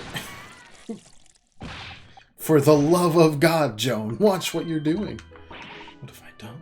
I'm awfully sorry, sir. Of course, sir. If I may, Mr. Narrow Hollow. Yeah? I have exceedingly good memory, and as far as I remember, nothing of any significance took place here at that hour. Nothing at all. Really? Mr. Gyarados? The way you were talking before, it sounded rather like there might have been. Oh, well, as I was saying, it was just a trifling matter, really. Nothing of... Dash it all. What is the matter with you, woman? Begging your pardon, sir. Nothing happened. Yes, quite. Nothing happened. We sat down to a quiet, uneventful meal. Joe. That's right, Mr. Gyarados. What's the matter with these two? Sounds like something happened here in this room. But what? I wish I knew.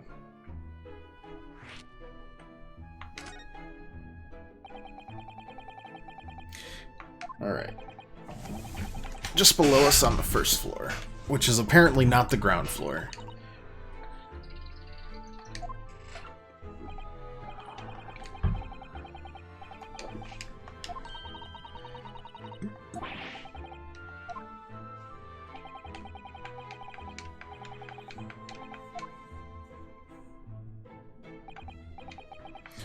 So why not? Just down one flight of stairs. Well, I hope we find something.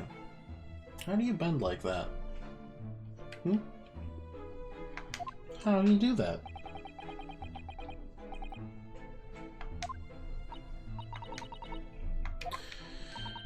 Alright.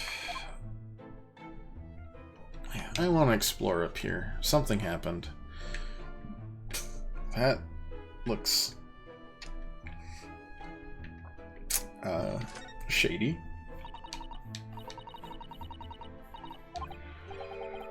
Certainly seems like someone's trying to hide something from view. What could be behind it, I wonder? I'm gonna have a very quick look. Just a little peek. Maybe let's not. I think the maid is gonna head us off with a cup of tea. Okay. That's still very suspicious, though. I just wanted to know about the cannon. It's real. I thought it might be a replica. That old thing? Bah, that's a little more than a toy. Sorry? Army was selling it off when I retired, so I decided to give it a new home. Never know when the enemy might attack next. Generally useful to have a cannon in the house. Really, isn't it? Overkill? Be prepared, I always say. You never know what this twisted world's gonna throw at you next, boy. There may be trouble brewing, Mr. Gyarados? Always is. Take Joan here. Never fails to have a clean apron in reserve. Dries them over the barrel, you see.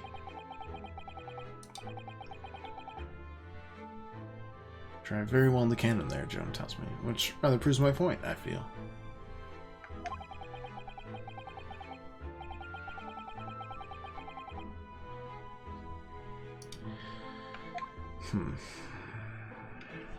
Okay.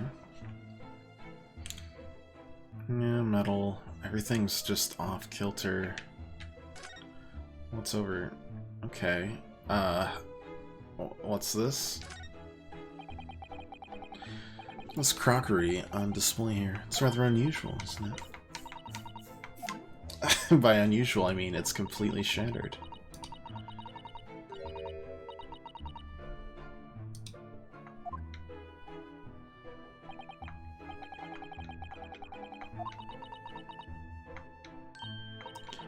I wonder.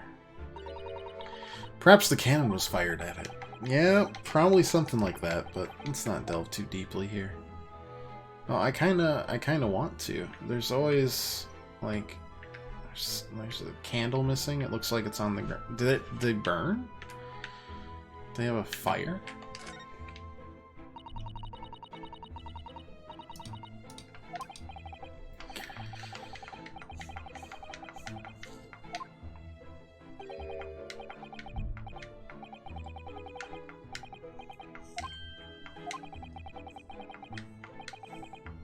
Hmm.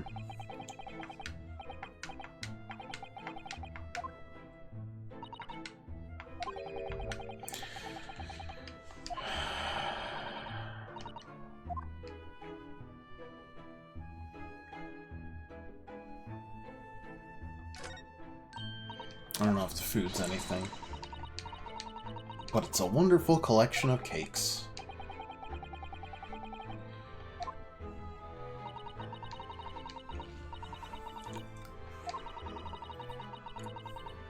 Two cakes with tea.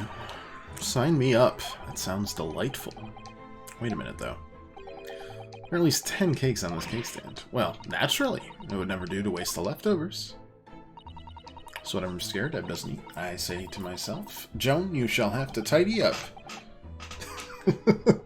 How magnanimous of you.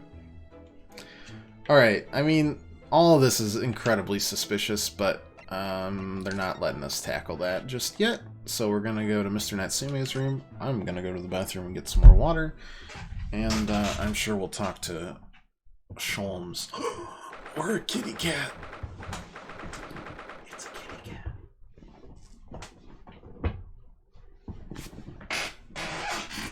We'll be right back.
Excuse me while I munch.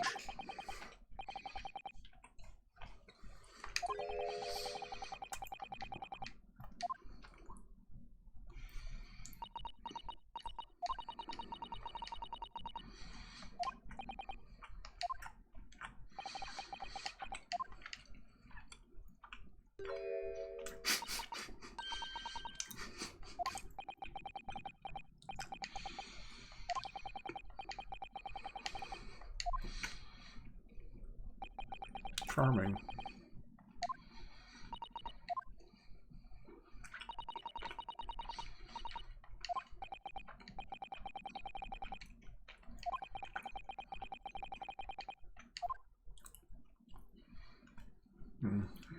I am sure he'll be here.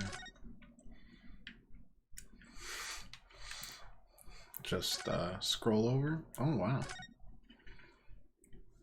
I definitely thought he would be.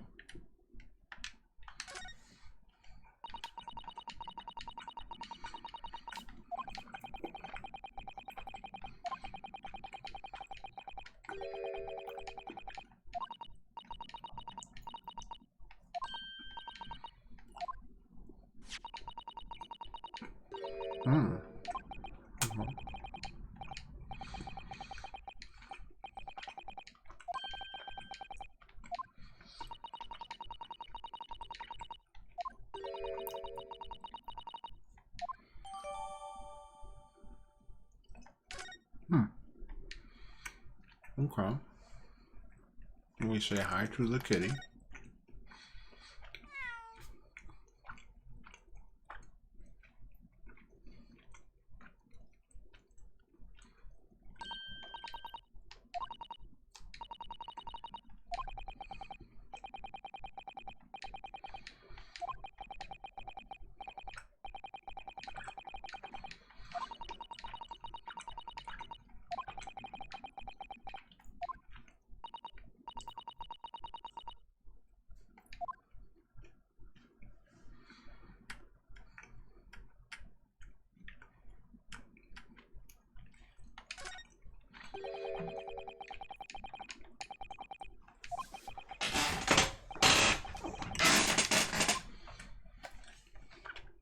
Okay.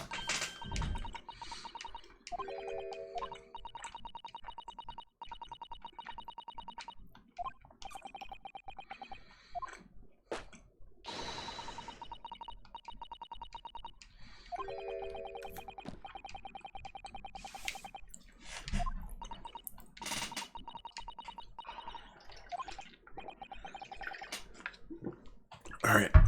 I am sustained and fortified. I don't think...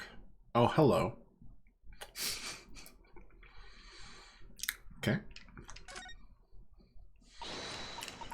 Well, hey, Mr. Holmes.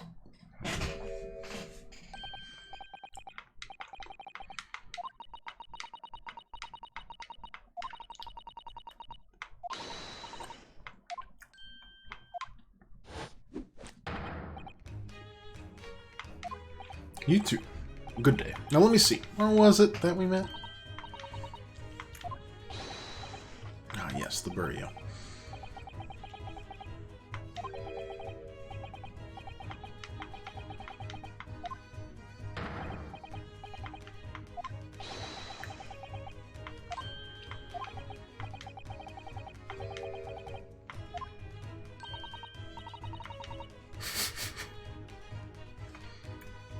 What an honor to be remembered vaguely by the great Herlock Sholmes.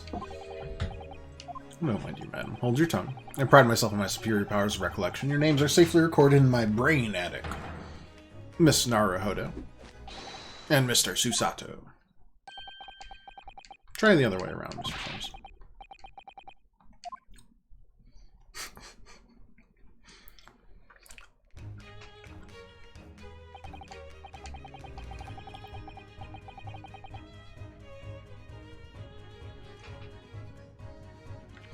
In truth, I had hoped to invite you both to my Baker Street suite the day we arrived in London, but some Scotland Yarders ambushed me at the railway station and whisked me away to a crime scene.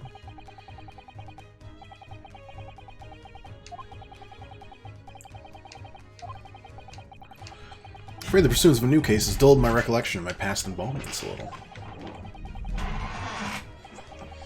It's a mistake to think that one's brain attic has elastic walls and can distend to any extent. I do my best to forget useless facts, lest they should elbow out the useful ones.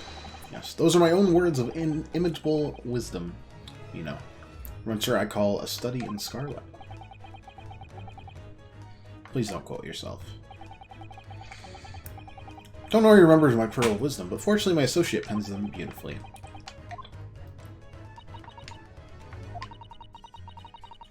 We have an extremely important question to ask you about the trivial case you just mentioned. My dear madam, I should be only too pleased. And this murky room is an apt place to discuss the murky case.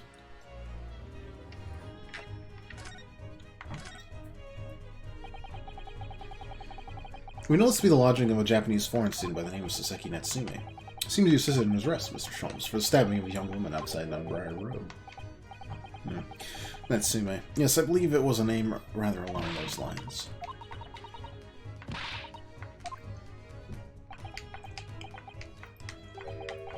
I'm sorry, Mr. Sato, but I have not the slightest idea what you mean.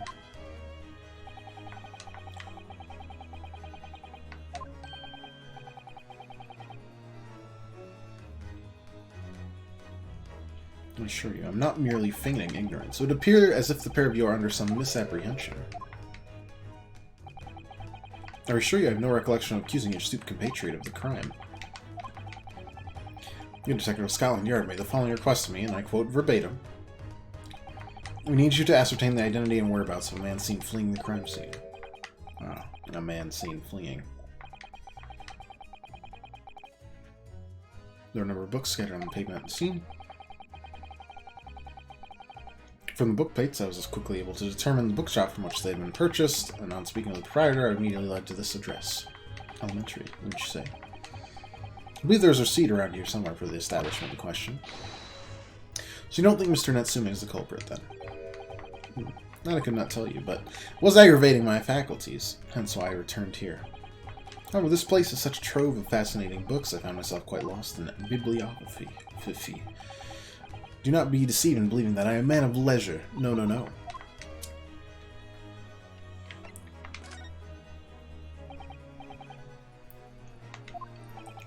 Tell me, you encountered the landlord of these lodgings? Ah, yes, Mr. Garrett, a retired military man.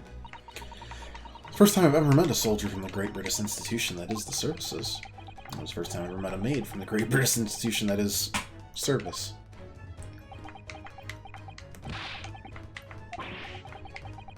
I didn't think it was that funny.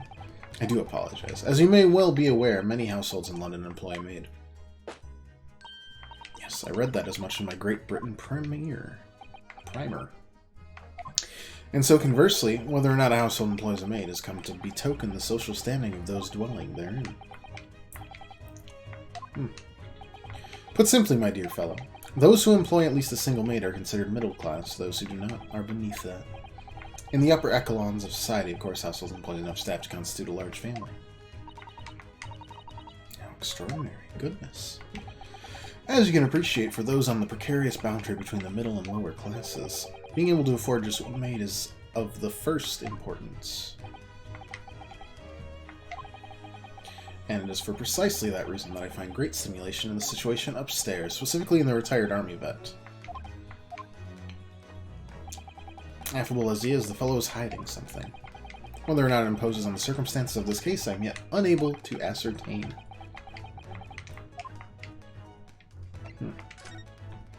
So something's up. That much we can construe. This room is thoroughly suffocating for the soul, my dear fellow. I assure you, any man whose lot is to dwell in this place such as this, in a place such as this, will stab somebody sooner or later.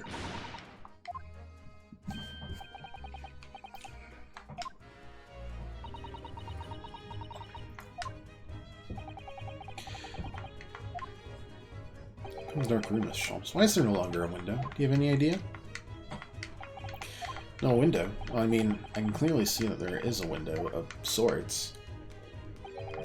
It's been completely blocked with bricks. Ah, I see. The answer to that question is quite simple. Window tax. Window tax? What's that? Surely not a tax on windows? Precisely that. Oh my goodness. Until relatively recently, a tax was levied on households in this country by the number of their windows, those of lesser means having inherited a sizable and costly family home, perhaps. Rapidly closed windows up.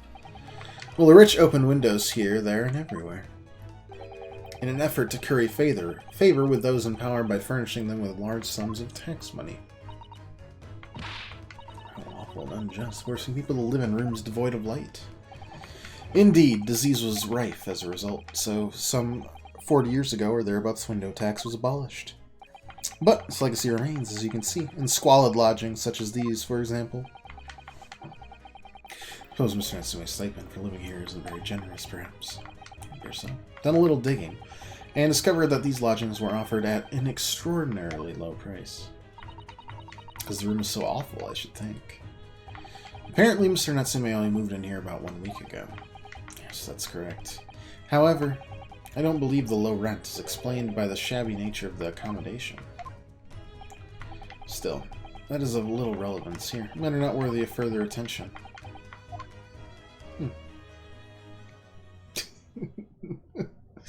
You're late by about a half hour, Matt.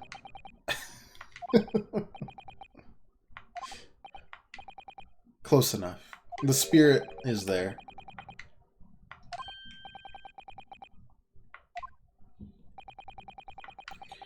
You perhaps be offering your services in this very matter, I wonder? To the occupant of this room, Mr. Natsume, was it? I'm not sure. On what grounds? Well, I actually defended someone in court here only yesterday. Really? Making ramen and eating. Ooh, ramen sounds good. I'll probably... We'll get to the court case. Because we're still not even at the court case, and then I think I'll call it, and then we'll do the court case in another session. Really? Well, I congratulate you, sir, on an ambition realized, and so promptly, too. It's really made me question things, though. Am I right to believe in my clients? Trust in their innocence? Because I need to make food, too. I have a migraine that says, please feed me with something. Yes. Trust.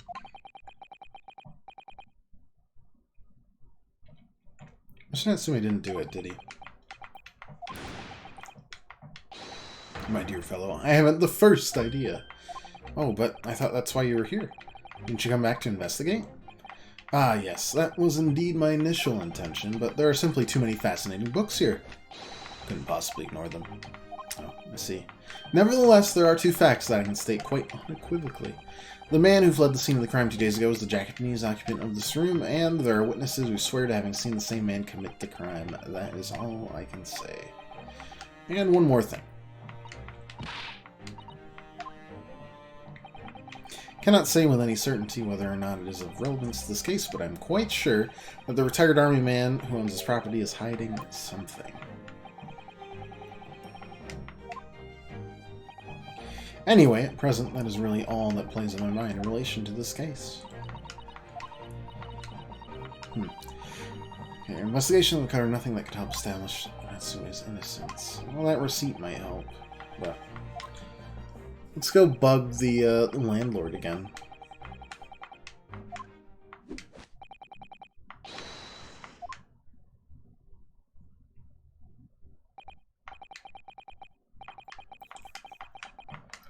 Gone back to his book in the corner of the room. Is he actually there? Yep, okay. Well, good luck to you. Let's go back and bug the Gyarados some more. Or Mr. Gyarados, I suppose. Mr. Gyarados. You pair again. Tell me, was the detective chap? I forget his name. Still hard at work down there. Mr. Herlock Sholmes? Ah, yes. Rings a vague bell. All that detective business isn't really my thing, I'm afraid. Well, Mr. Sholmes is in his element down there. Jolly good show. Another cup of tea, if you please, Joan. Will she pour it? For the umpteenth time, woman, will you watch what you're ballywell doing? I shall be serving dinner shortly, sir. Ah, yeah, yes, of course. Frighteningly rude of me, but I'm afraid I shall have to ask you to take your leave, if you'd be so kind. Oh, yes, of course. We're deeply grateful for all your assistance. Not at all, not at all. Don't get much chance to talk with young foreigners like yourselves. It's been a pleasure. Best of luck and all that. Perhaps you could see yourselves out. According to Mr. Sholmes, Mr. Yerdeb is hiding something. And since no other avenues of investigation seem open to us at the moment, perhaps we should do some digging. Well, I did just see Mr. Sholmes pop in here. What's he doing over there? Mr. Sholmes? We meet again, my dear fellows. Aha! Gracious, when did you sneak in here? Herlock Sholmes, sir, at your service. Whatever were you doing over by the window? I'm given to watching the evening sky as the sun sets, madam, yet sadly, cheerful as the room downstairs undoubtedly is, it lacks an aperture for such observation. So I took the liberty of borrowing a small corner of space by the window up here. Well, an eye to one's windows at dusk is the prudent thing to do in London, I'm gathering. Oh, and one other thing, Mr. Naruhodo. Thought perhaps you might be in need of a certain great detective's great mind. Wait, he's not talking about... Is he? I didn't expect to be going through that again so soon. What do you mean, Mr. Sholmes? There's a mighty secret in this modest room. I see even the most trivial of trifles. I take it you're prepared, Mr. Naruhodo? I think so. There's just time enough for one of my greatly admired great deductions.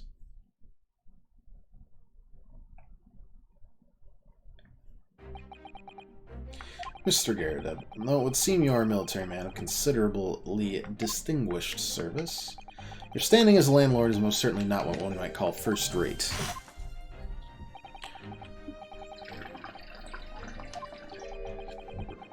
There are two conclusions I've been able to draw from my careful observation of your living arrangements. The first is that even as we speak, you are concealing the presence of a ferocious beast in your care. And the second is that as a result of the beast's violent rampage, you lost something very dear to you. The old man's broken out in a cold sweat. Unbelievably, it seems Mr. Sholmes' conclusions are both spot on. How could I possibly know, you mean to inquire? The answer couldn't be simpler, sir. For in the dense jungle of logic and reasoning, I am the king of beasts. And I know only too well that wild beasts are not easily tamed. So, shall we begin? Once again, Herlock Sholmes is proud to present Logic and Reasoning Spectacular. The game is a feat. Nature of the beast. I suppose it's better than the number. Certainly shouldn't take a great detective to see. A fearsome beast has been on the rampage of late within these four walls. Thus we are faced with the question, what form might this beast take? For a man with a military breeding, your eyes are uncommonly candid. Your furtive glance. I don't know if that was furtive. His entire head shifted. Cat, I'm furtively looking at you. True nature of the beast that run rampant here is revealed by that lion statue. Yes, though an army man, you appear unimposing at best. The fact that has fueled your admiration for the mighty lion, the king of beasts. What's this piffle, I ask you? In the end, your admiration became so great, in fact, that you had a living, breathing specimen shipped from India, which you tried to keep in this very house. What? Yet, living with such a wild beast proved more difficult than you had imagined. The chilling traces of a wild rampage are still very much in evidence. Yet, as we look around, the beast in question fails to present itself. Where could this angry creature have disappeared to? Madam. Me? I pray you do not consider me unchivalrous, but it's plain to me at one glance in your direction. Your dress pocket gives us a handsome clue as to the beast's current whereabouts, for protruding from it is a handbill advertising a circus show. Yes, you sought to dispose of this terrifying lion, Scaradep, at Batty's Circus, a traveling show currently sojourning in a nearby park. I observed the tents. You sold the savage lion, sir, to the circus troupe. I most certainly did not. I believe I've made my point. The fearsome beast which ran amok in this room was an Indian lion.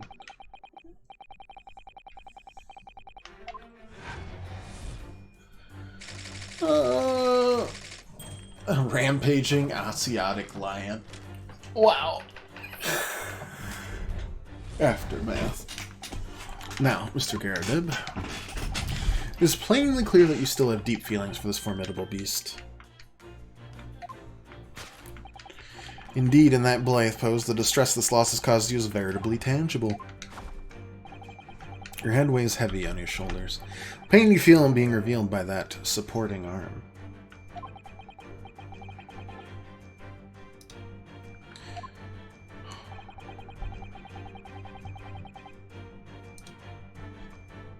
Strain of losing something so dear to you is clearly visible in your visage.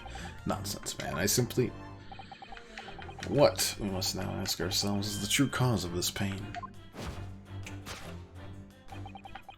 You only follow the direction of your gaze to find the answer. Yes, it's this pile of bills that has given rise to the pain you suffer. Every envelope contains another demand for payment. For cartloads of meat, potatoes, wheat, and tea. Indeed, feeding your beloved has had a devastating impact on the financial circumstances of your household. So you had no choice but to let it go. Yes, well, now. In a final fit of rage, the ferocious beast carried out one last unimaginable attack. The aftermath, which can be clearly seen by observing the carpet over there. Very expensive woolen carpet, if I'm not mistaken. Dearie me. What would cause such a destructive outburst? This time, madam, I'm afraid it's you who has inadvertently revealed the truth to me. Your wandering eye has settled upon the answer very neatly indeed. Yes, to explain the dire state of the carpet, we need only look at the Tower of Cakes! There's no creature more dangerous on this earth than a beast with an unsatiated appetite. Was it, or was it not, once said by a certain nobleman, if they have no bread, let them eat cake? Food is at the heart of all tragedy, in fact. Whatever do you mean? Having tired of the taste of cake, the beast began to stalk its next prey. I'm sure I need not spell out the nature of this final act of destruction carried out by the beast. Like, what logical conclusion? Are you telling me that it ate the carpet? Worked into a frenzy by hunger, the lion attacked and ate the if my stupid butt comes up with the same solution as you do, Herlock, it's not a good sign.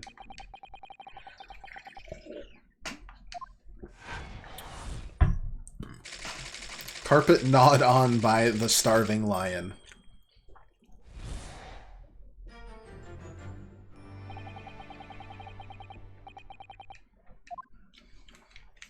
I got about 10 bones to pick with that one.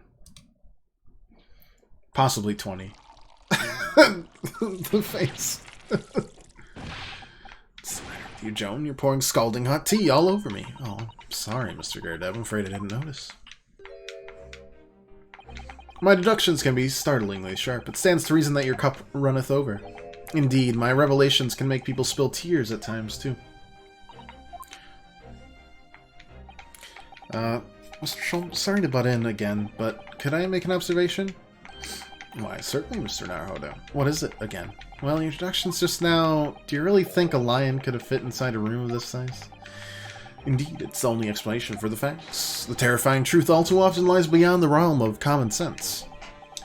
Wouldn't it be an idea to consider what lies inside the realms of common sense as well? But if an uncaged lion had run amok in this very room, surely Mr. Garadeb and Miss Main would have been hurt, or worse, expelled. That's where you were stuck. No doubt the former military man held his own against the beast using that large cannon. I thought you said they sold a lion to the circus. And what about the food? Meat and potatoes are one thing, but I don't believe I've ever heard of a lion that drinks tea. Oh, my dear Miss Susato, it occurs to me with some regularity. that irrespective of race and breeding, whenever anyone lands on Great British soil, they are infused with a highly appropriate taste for afternoon tea. Oh, what a glorious notion.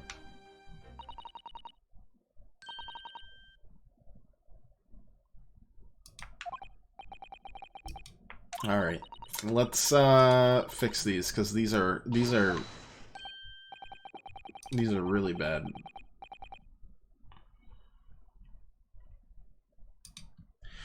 Waiting for my trusty partner in deduction to step forward, Mr. Naruhodo. We don't even know yet whether or not this is going to help with the case at all. Still, uncovering the truth is always worthwhile, whatever the motivation.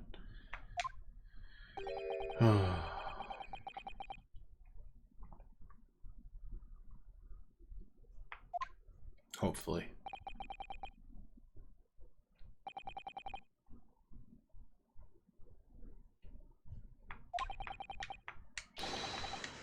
Alright, let's do it.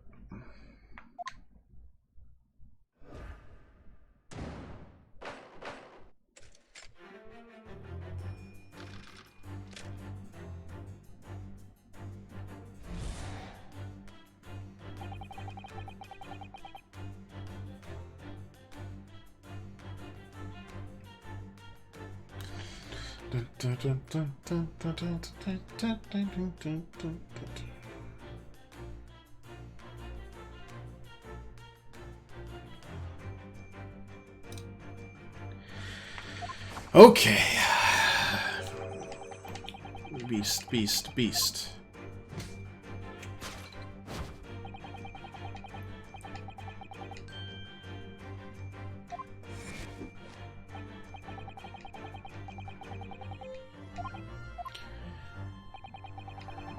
Okay, it's definitely not the lion.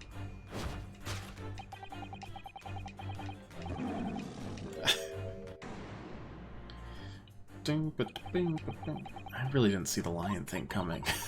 No, but if you observe Mr. Gardeev's reaction, it rather seems as though some beast did indeed run amok here in this room. Yeah, something with a very fierce nature. But it couldn't have been a lion transported from India. Well, let's follow the gaze. That'll lead us to the true answer.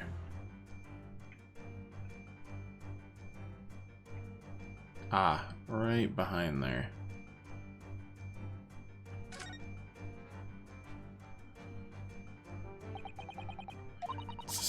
Appears to be from Mr. Gardeev's wedding. He looks very happy, doesn't he? He does, but we can't make out his bride. How unfortunate. Something must have struck the glass directly over the woman's face. Let's not delve too deeply. Well, it's not Mr. Gardeev himself, so it's the bride. Take that!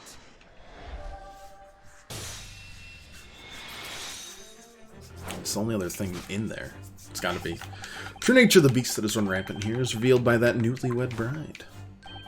Precisely, Mr. Naruhodo. No other explanation could possibly fit. Yes, this frame print pictures your wife, Mr. Gardeeb.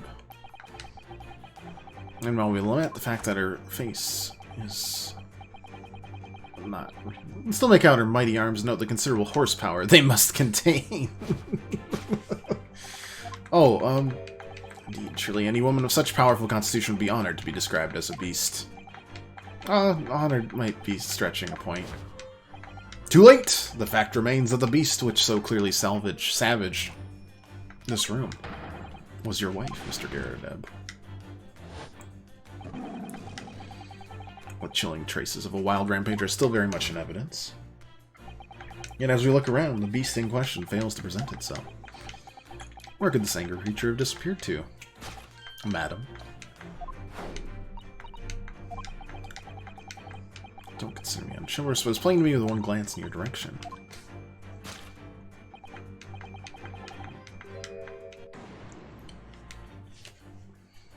The wife. Poor, fragile, defenseless woman is beside herself. Well, I don't know about fragile.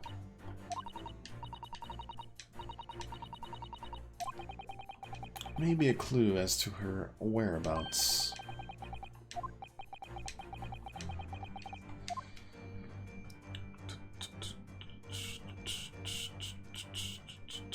Oh, wait, why is she... Why She dressed up like a maid. Oh, status. Are they trying to pretend that they are of greater status than they are? That's gotta be it, right? Flower band gleaming on your finger gives you away. For it is identical to the one shown on the hand of Mr. Garredeb's bride in this photographic print.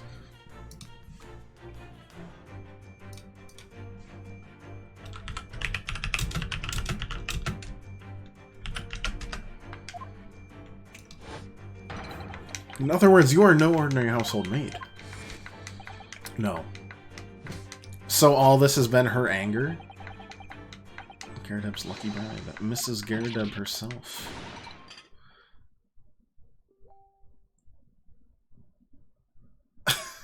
Okay. Well, jolly fine detecting, sir. This game is great. It is. Ace Attorney games, I love them so much. She really surmised this is my wife. Yes, Joan. Rather let herself go, you might say, but she was a volley court. Oof. You are under the iron fist of her, aren't you? I fear that you don't live in the most comfortable of circumstances. After all, you're a retired army man, yet you are in the business of renting out rooms. I would assume, therefore, you have insufficient means to employ a maid. Would that be correct? It's not right, I tell you. I was 2nd Lieutenant of the 3rd Regiment. A man has his pride, don't you know? By golly, it's a sorry thing when a chap can't even afford to have a single maid in his employ. Yes, here in London, one is rather judged. Household cannot be considered worthy of society if it employs no staff at all. Though in my considered opinion, such concerns about appearances are a folly. Does his wife work as a maid for himself? Am I right? Scared up? Only in company, obviously, but listen here. This must remain a secret. Tip-top secret. Please. You're tempted to watch it, but also I don't want spoilers. Chelsea, you're on the first game still. You'll forget. Does Kitty miss you? Kitty is living up. Yes, you are. She does miss you, though. She was meowing. She was meowing up a storm.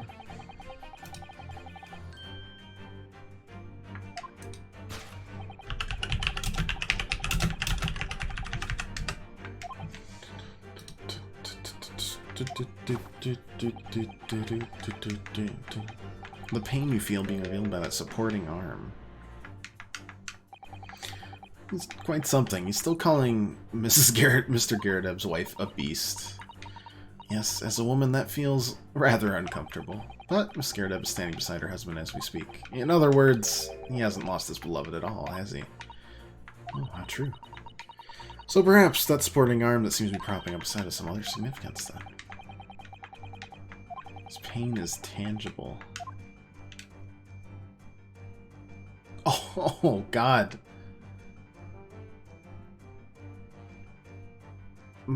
Oh. Oh. Take that! You done been slapped. That mark is still there. Oof. Your head weighs heavy on your shoulders. Pain you feel revealed by that slapped cheek. And of course, the deliverer of that impressive mark on your cheek that refuses to fade was you, Madame Joan Garredeb. Well, yes. You've been desperate to hide the slap mark on your cheek, sir.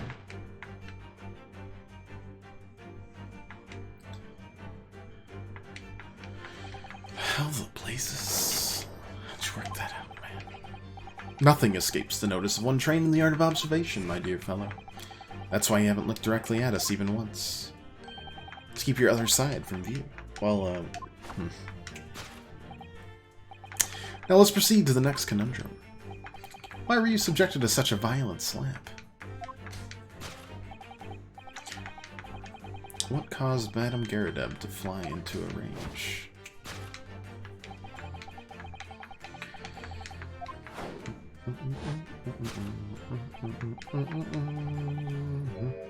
Why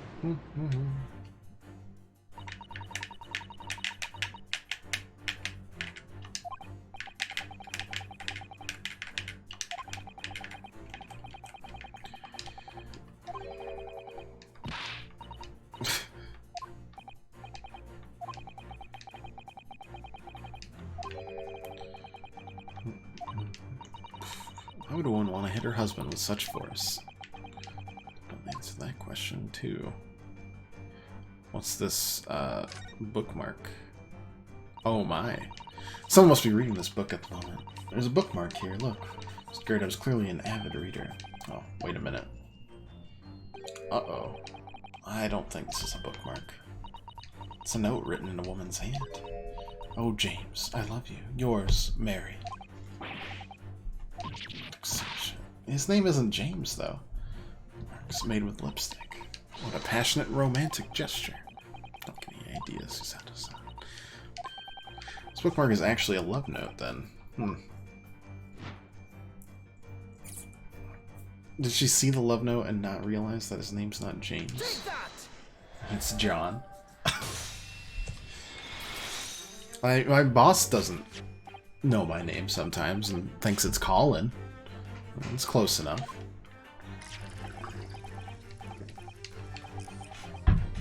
Passionate indeed. Perhaps the sender of this note, a certain Miss Mary, is the fly in the ointment here. Oh, God. I don't know the Bally woman. I don't know her. The note wasn't written to me. It was just in the book. I don't know how it got there. Just in there, you say? That's right. That's what I've been saying. A likely story. Now listen here, old thing. I explained at the time I bought the book at the second-hand place that note must have already been in there. The previous owner of the book was using the note as a bookmark, you mean? That's right. That's what I've been saying. A likely story. For heaven's sake, woman, look at the name. It's written to James. My name, in case you'd forgotten, is John. A likely story. Are you questioning my name now? Oh, God. And there we have it. Arouse the suspicions of the female heart, and you unleash a beast with the most ferocious bite. This man is destroyed. In a final fit of rage, the first beast carried out one last unimaginable attack. Flung the candle around.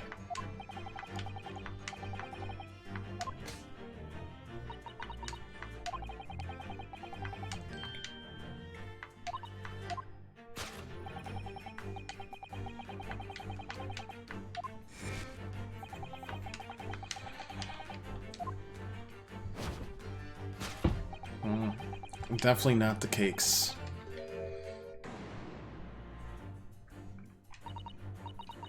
Sure, I didn't eat the carpet. No, of course not. But there doesn't seem to be any doubt that the state of disarray that this room is in is a result of her wild temper. No, that's true. So it's the last part of Mr. Sholm's deduction that we need to fix. We need only to follow Mrs. Scaredub's gaze, and that will tell us the real answer. Take that!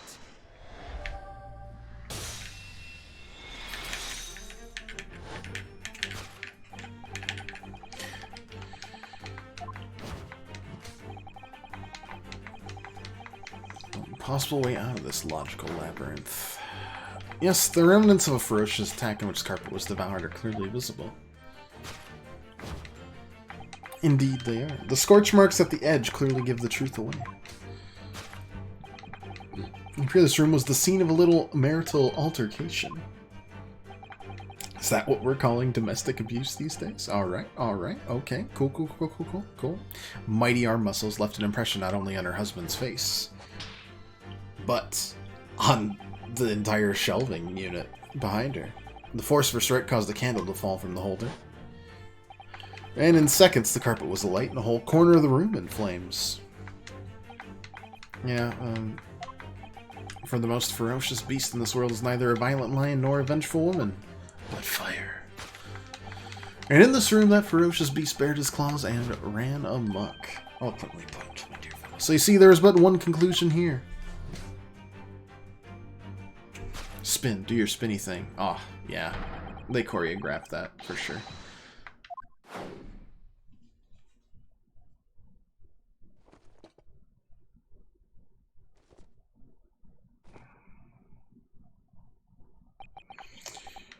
Mr. Sholmes' soul.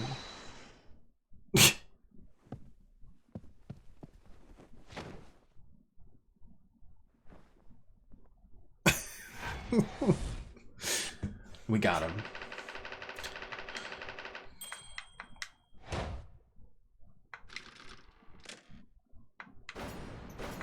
Deduction complete. Elementary.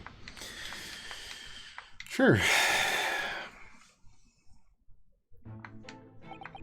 It's these dashed long winter nights, you know. Nothing to do but read in front of the fire. Luckily, there's a jolly good secondhand bookshop just around the corner, but buy my old novels there. In the pages of one particular novel, you discovered some rather illicit material, for which your wife admonished you harshly, it seems. Don't know about admonished. Demolished might be rather closer to the mark, and beast is most certainly an apt description. Here we go again. And the carpet? Was that destroyed by fire? A candle fell on the floor? Afraid to say it was. Happened in the blink of an eye, you know. The whole place filled with smoke. Couldn't see a bally thing. Was caught between the old Styx rage and the raging flames. You paint a torrid picture, sir. One that would have been most entertaining. I had sympathy for you. Didn't take long for the fire to spread, of course. The bally furniture started going up as well. We've had to hide the mess behind that screen for the time being. Over here? Well, you've nothing more to hide now, if you'll allow me.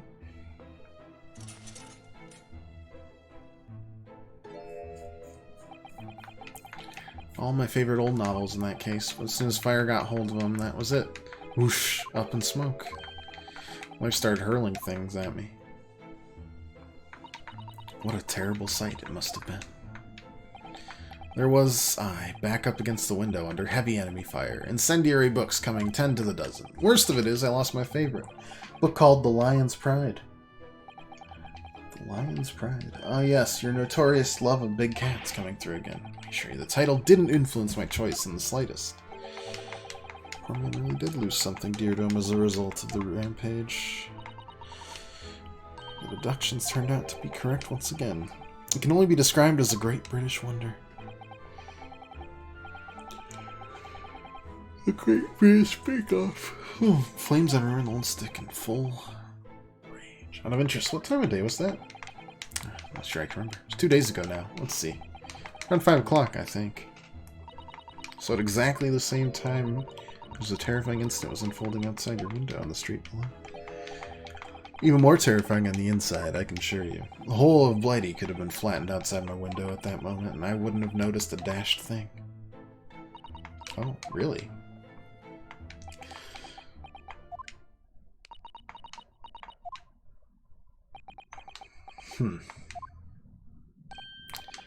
Mr. Sholmes. What can I do for you? Well, I think we got to the bottom of Mr. Daredevil's situation now, but what does that have to do with Mr. Natsume's circumstances? I can't help you there, I'm afraid. My dear fellow, if you recall, I did say as much from the outset. I warned you that although I knew the retired army man to be hiding something, I could not be sure whether his secret proved to be of relevance or not. I just knew you were going to say that.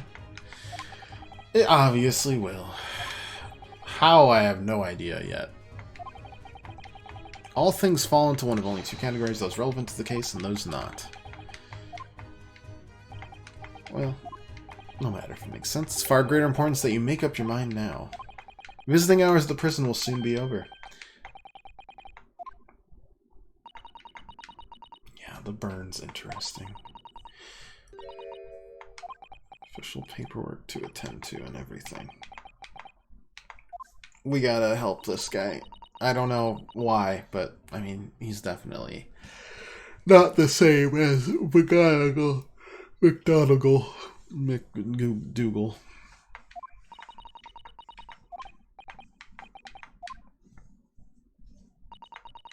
you both very much for your time.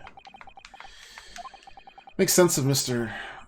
is someone testifying that he saw something. It would, or... we'll see. I mean, we won't see today, because it's... It's getting... Oh, I didn't need to go here.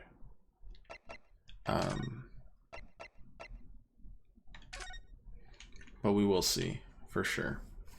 I'll stream this again soon, so we don't lose track.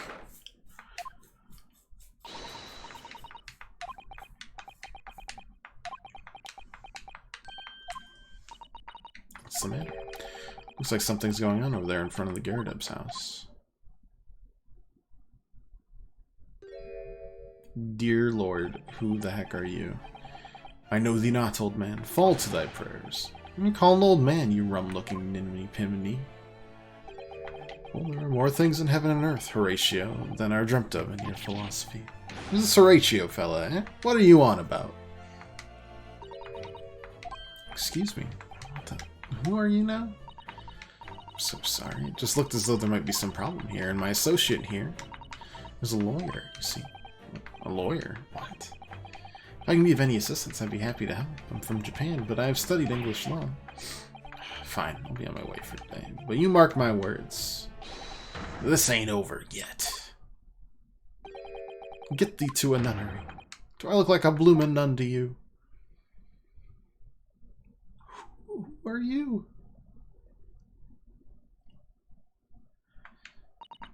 Do hope you're not injured.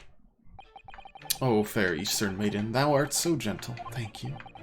What's that all about? There are more things in heaven and earth, Horatio, than are... Yeah, I already said that. You already said that. I get it, Shakespeare. Forgive the inquiry, sir, but... Are you a lodger here? In the Gyarados residence? Thou art so right. Yes, I do dwell in this humble abode. This must be the man. You happen to know the other lodger who lives on the first floor? Ah, yes. A gentleman by Natsume. More worthy a polemist than the battle words. And there could be. Battle, did you say? Who is the stronger, Hamlet or Macbeth? Natsume and I sparred long into the night. Don't fully understand, it seems, Mr. Natsume. This gentleman are acquaintances, at least.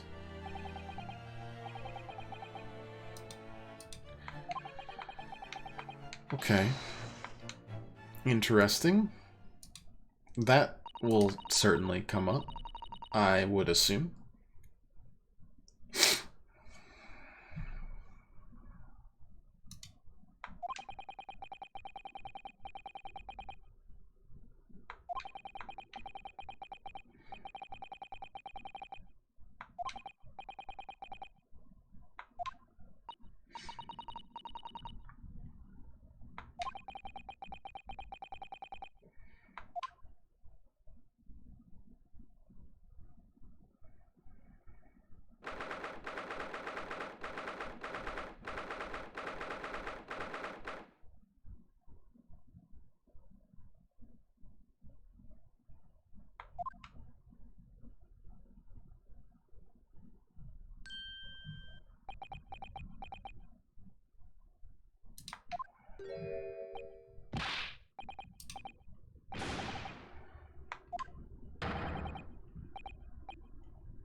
Noble, nurturing, never failing Nipponese.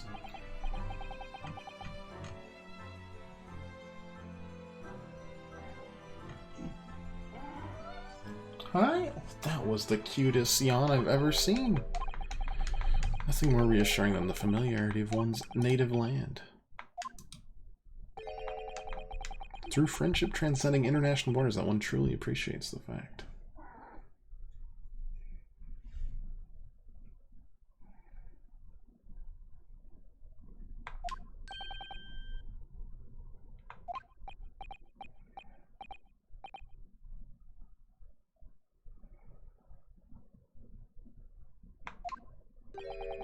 A miserable, rotten spy.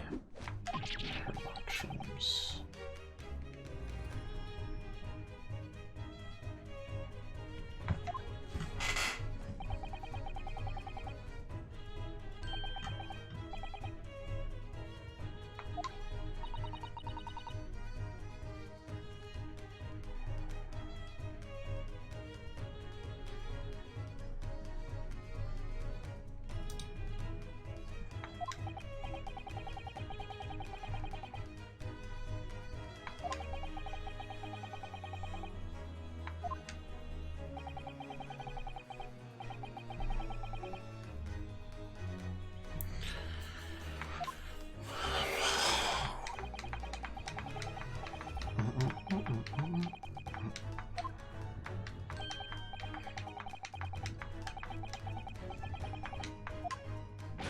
Just used all of his books.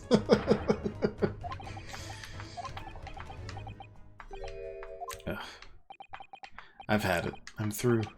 I'm at the end of my rope. I should never have come to Great Britain.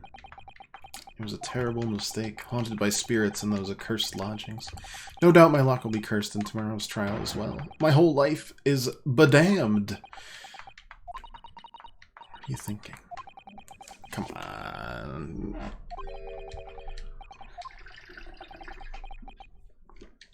Thinks his lodging is cursed? A man's lodgings, and indeed for tomorrow's trial.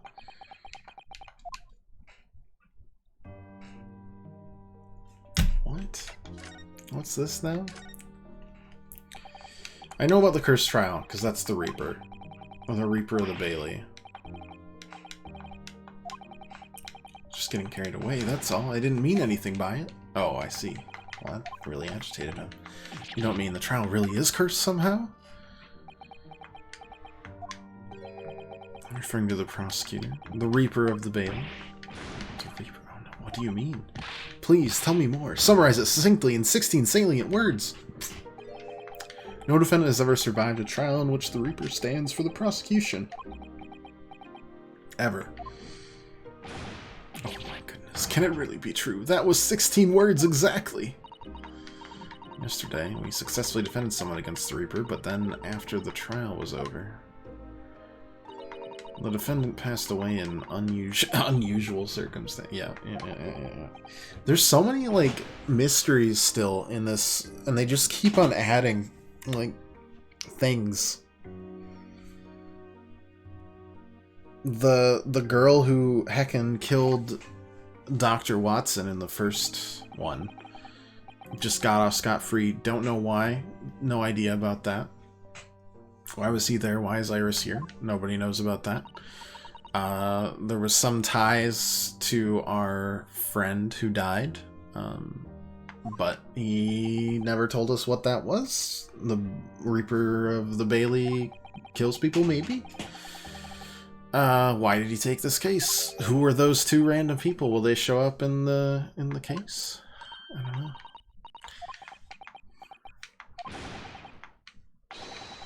Some wonderful notions. The man isn't a mass murderer. He's a court prosecutor, my dear fellow. The man doesn't eat people. He's just a psychiatrist. I've heard this before. It doesn't end well. Could be said, however, that the real truth about the man is even more terrifying than your hypothesis. What on earth do you mean by that?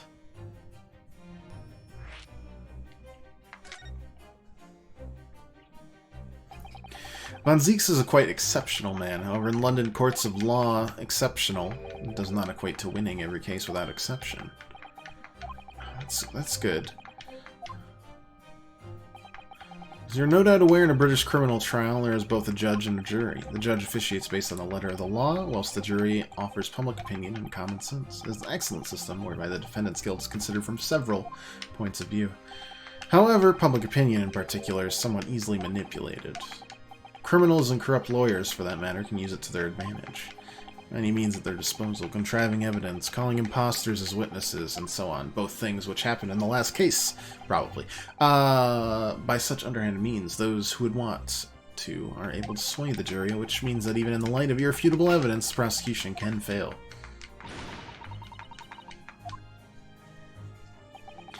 And sadly, is from time to time, my dear man. It's simply the reality of the situation. However, those indicted by Lord Van Zieks cannot escape justice. Their fate is sealed. Though the adjudication may see them leave the courtroom with their freedom, within months they all disappear. It is most striking. Oh, by manner of misfortune, sir. Perhaps they are trampled under a passing carriage. Perhaps they fall into the Thames and drown. Perhaps they are suddenly overcome by a raging fever, or perhaps attacked by highwaymen. Oh no. All examples of the reality of events here in London, I'm afraid.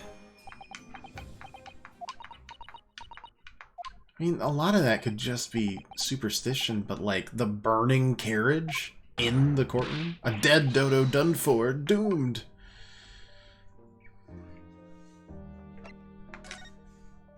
I don't know how you get a guy to die from a fever. When you said accursed lodgings before, are you referring to your home? You even say you believe your place is cursed. It's been a year now since I came to Great Britain, but I'd only been in London a week before I started to notice strange feelings in myself that didn't take long. Everywhere I looked, there were foreign faces staring at me and laughing behind my back. I was sure people were talking about me. I started to become nervous about going outside. They're always staring at me, all the time, from dawn till dusk. So I shut myself away in my room, but even that didn't help. The fear wouldn't go away. Must have been very lonely, having been away from your homeland for such a long time. I had to move another times, most recently to that home on Briar Road a week ago. Why'd you choose there? It seems a little inconvenient. The rent is cheap. I have so little money, it appealed to me straight away. Of course, I asked why it was so affordable. The landlord just simpered and said, "The room is cursed." Oops. He quickly tried to cover his mistake, but it was too late, so I told him, "If you have something to say, then say it, but if not, don't mention it in the first place." But it was true. It was all true. You mean, the room really is cursed, then? Ever since I moved in that windowless hellhole, my sleep has been plagued with nightmares. I wake feeling as though I'm being choked to death, and in my waking hours people are stabbed in front of me as I walk down the street. I'm branded a killer, thrown in prison. Nobody wants to know me. Okay, not so much there, right? Hi, Katrina. How you doing? Surrounded by scary, sinister spirits. If only there was someone, just one person on my side. Can no one find it in his or her heart to believe me? Really, no one at all? Yes, to believe. Working on a drawing for Inktober. Very nice. Inktober always looks super cool on my Facebook feed. The stick figures I can do don't really work, though. But that's awesome. What's the theme? Inktober's like one a day, right? It's like a theme per day, something like that. If I'm not mistaken, I'm not that plugged in. It's been years of me watching to finally decide I'm going to try it. Yep, today is Crystal. Interesting.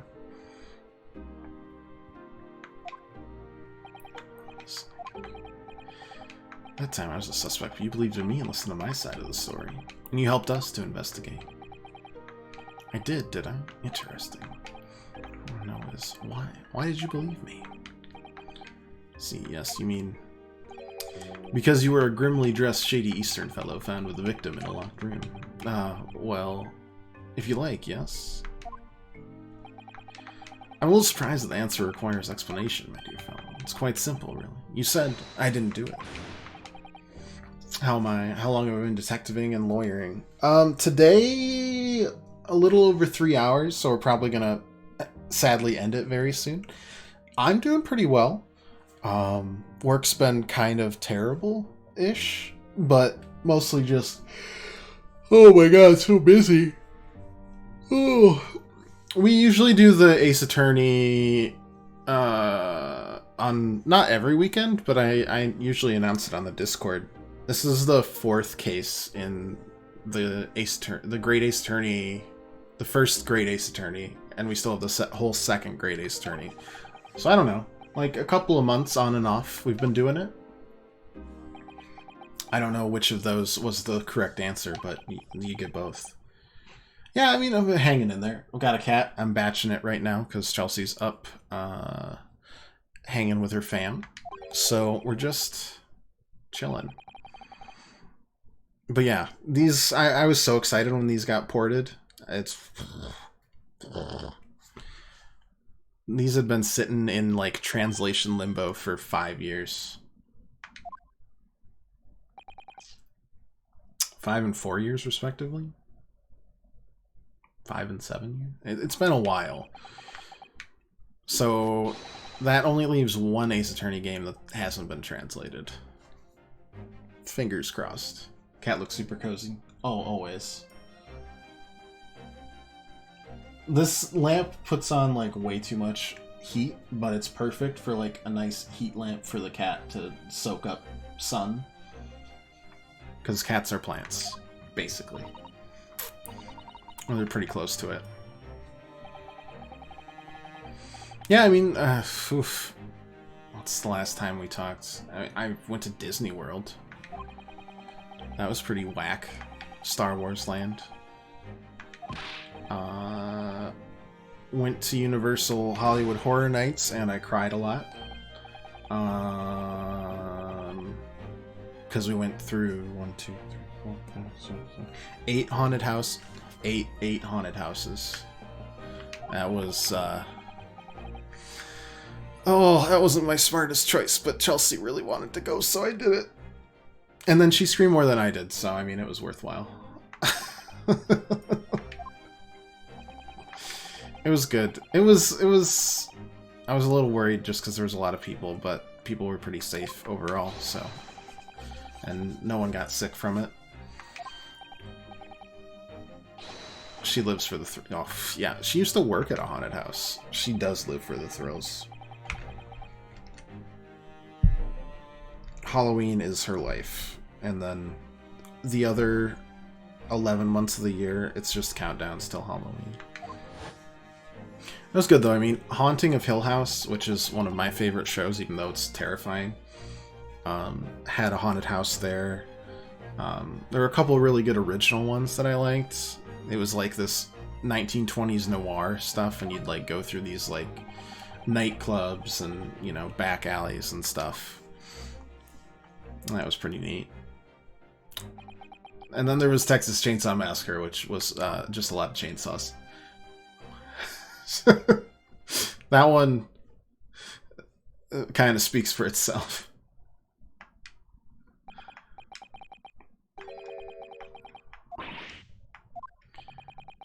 Again, I just want to erase his eyebrows because he drew them on himself. Scary movies are no for me. Yeah, I give Chelsea... she gets a pass on one a year where I go with her. And then if I want to see other ones, I'll go with her, because if they're not that scary or just really good, I want to go see them anyways. So we do we do like one a year that I can not veto. And then occasionally like a scary TV show, because they're pretty fun sometimes. As long as I can keep them far away on a tiny screen and not pay too close attention to them and just kind of peek out of the side of my eye, because that's about my level of scaredy cat. I just kind of look... That's it. That's the best I can do. And that's it. Any more than that, can't do it. I'll start like sweating, like hands get all clammy and stuff. We represented him. I mean, I'm not surprised because this is a visual novel game, but huzzah.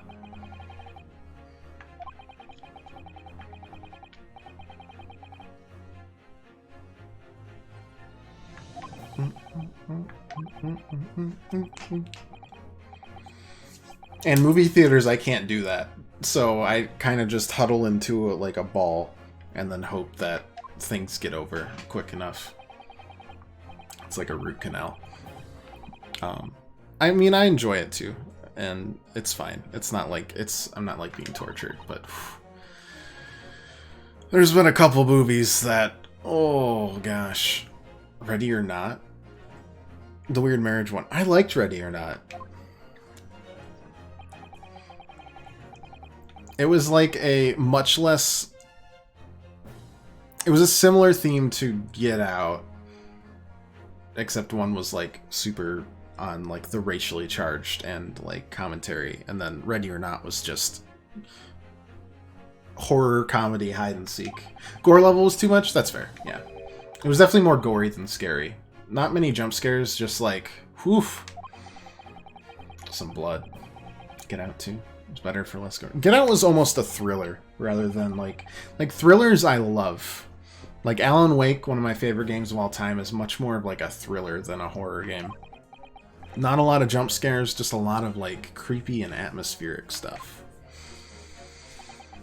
But if ghosts that like their jaws are hanging like down to their, you know, stomach jump out at me, I can't do it. As long as I can see the scare coming, I'm okay. If I can't see the scare coming, I'm not okay. If you take them too seriously, it really gets to me. I had a similar thing with a movie called Hereditary, where it was like, it was obviously, it wasn't real because like there were demons, which, but like just it, you could feel it basically, it was like an outside perspective on a family that was trapped and they just couldn't escape this whole thing that had been set up for decades and decades to trap them. And it was oh god, because you're just like an outside observer and you're just like, wow, this sucks. And then it just gets worse the whole movie. It never gets better. there's no catharsis. It's all bad. And it's the best horror movie I've ever seen, and it probably deserved an Oscar for something, but that one, yeah, that one got to me. It still gets to me. Oh, like shivers down the spine.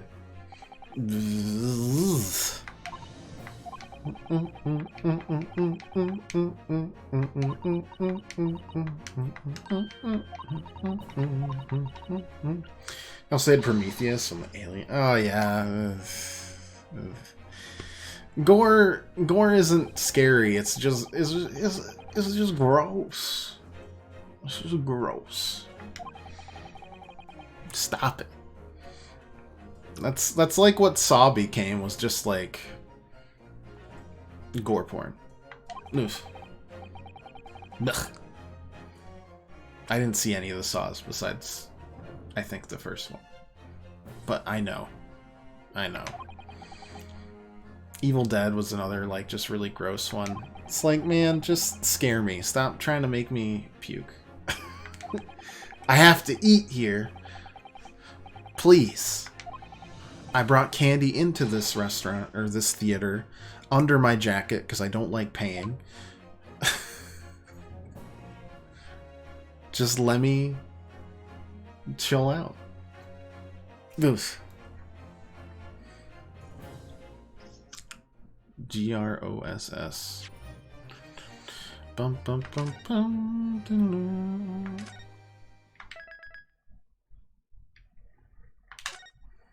Oh man, that took 3+ hours just to get to the trial. Bring your own candy. I'm on that team. Own candy gang. Go to the gas station, grab the candy, wear a hoodie, buy a pop. Perfect. I like popcorn more than candy at the theater. Then you're out of luck, because it'd be hard to smuggle in popcorn. Where hoodies ever works, inside is cold always. Yeah, it's like a nice portable blanket. If I could just wear a blanket, I would. Don't talk to me about the Snuggie. It's not the same thing. So, hoodie's the closest I can get. Like a zip up. It's perfect. Ouch. Snuggies with pants. I think that's just a onesie. I think we've discovered a onesie. Yeah, what is it? It's Great Ace Attorney Adventures. And then what's the Resolve is the second one? Oh, not the butt flap. My dad wore those. I've had enough of those. Oh, that's not it.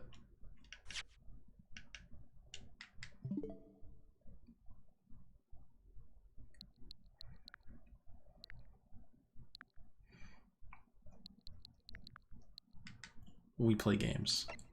What was I? Yeah, we just want to go back to the title. We don't need to save. We already saved. Yeah, that's fine. Just calm down. Is it on the Switch? Yep. Sure is. This and the original trilogy, which I don't have on here. I have it on PS4. But the Switch also has the original trilogy, like remastered. But yes. Yes, it is.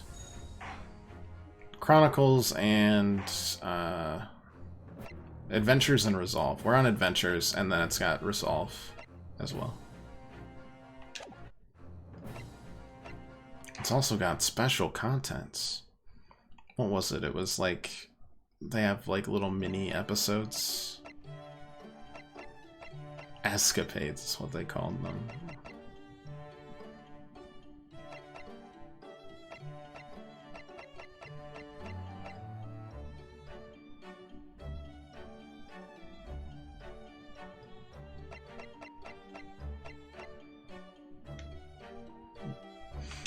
All sorts of stuff. My favorite was like little comments on all their different music that they made. That was cool.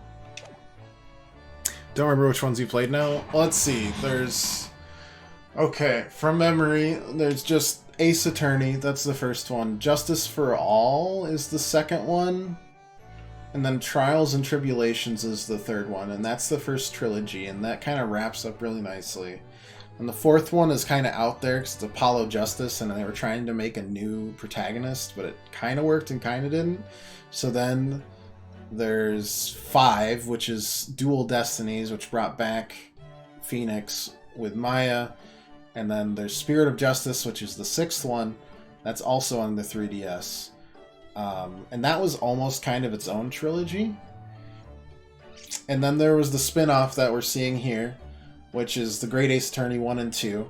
It didn't get translated and put in the West until, you know, this year. Painfully. Sorry.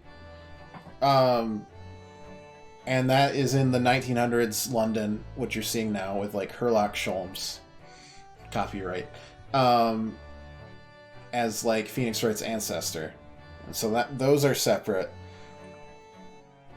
There's a rumored 7th one coming, but and then there's also a spin-off with Miles Edgeworth called Ace Attorney Investigations, and there's 2 of those. The first one got translated in the West, the second one did not get translated in the West, which sucks because this one, the second one of Ace Attorney Investigations, was by pretty much everybody's account like a top 3 Ace Attorney game. Easy. So I really want that translated so I can play it. Because first one was pretty good. It's like it's a different style, but it's still like a lot of detectiving. And then a crossover and spin-off at the same time. They did a Professor Layton / Ace Attorney crossover where they get trapped in like this medieval town time traveling style. And so it's a mix of puzzles and Ace Attorney court cases, and it's legitimately quite excellent, and it's almost impossible to find now. That's only on the 3DS. I'm pretty sure it goes for like $80 at least right now. Flex, I have played it. It's great. If you haven't played Professor Layton, though, it wouldn't make a lot of sense. Professor Layton's its own set of puzzle games on the DS. There's 6 of them. Curious Village, Diabolical Box, The Unwound Future, The Last Spectre. That was the first 3 trilogy, and then there's a prequel trilogy, Last Spectre, Miracle Mask, Azran Legacy. So it's like Star Wars. 4, 5, 6... No, it isn't like Star Wars. 4, 5, 6 is the prequels, in this case. And 1, 2, 3 was the new trilogy. It's just a bunch of puzzle games. And yes, I have played all of them. How did you know? So that's all the Ace Attorney games, and then also all the Professor Layton games. They're pretty much all on DS, but like, yeah, these new ones got released are getting remastered, and hopefully this sold well and convinced them to remaster / translate Ace Attorney Investigations 1 and 2 so people can play it. Because playing as Miles Edgeworth is underrated, not gonna lie. It's a lot of fun. I want to do more. Plus, it has really good music in it. You know what you call if you want to win $1 million? Only if it's specifically random video game knowledge.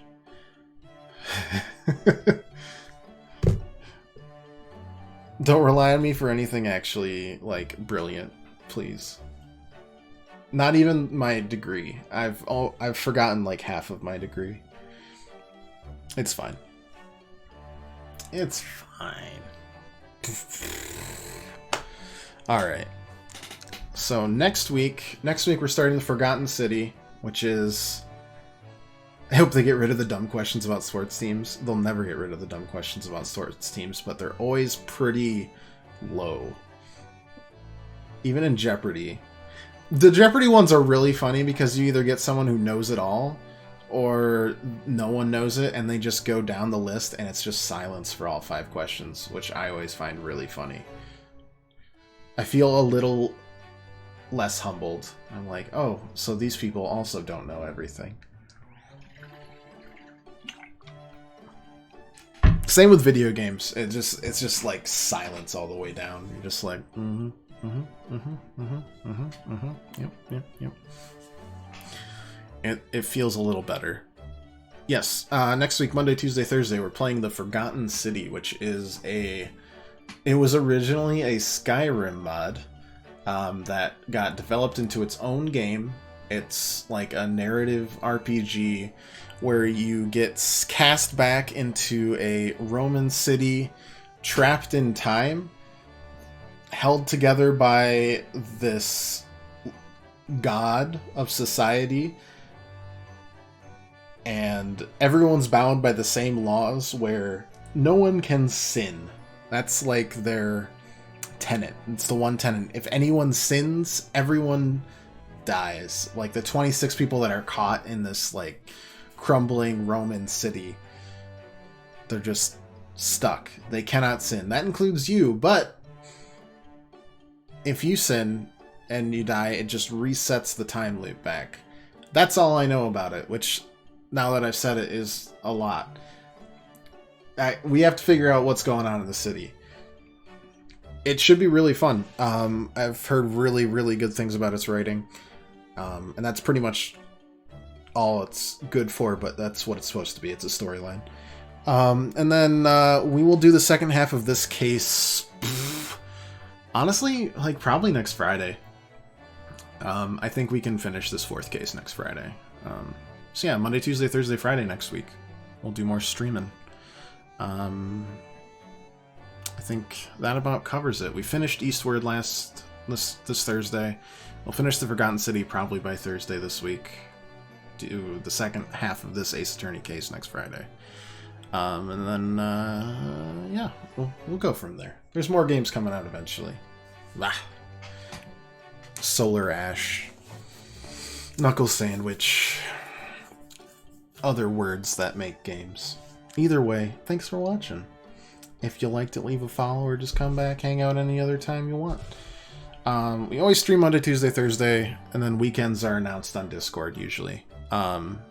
Thinking about adding it to Twitter too, but yeah, stay safe, have a great weekend, stay safe and healthy, all the good stuff. Yeah, hope you enjoyed it. I need to actually have dinner because it's 8 p.m. and I didn't eat. So, toodles for now. We'll finish this case off next week, and peace out.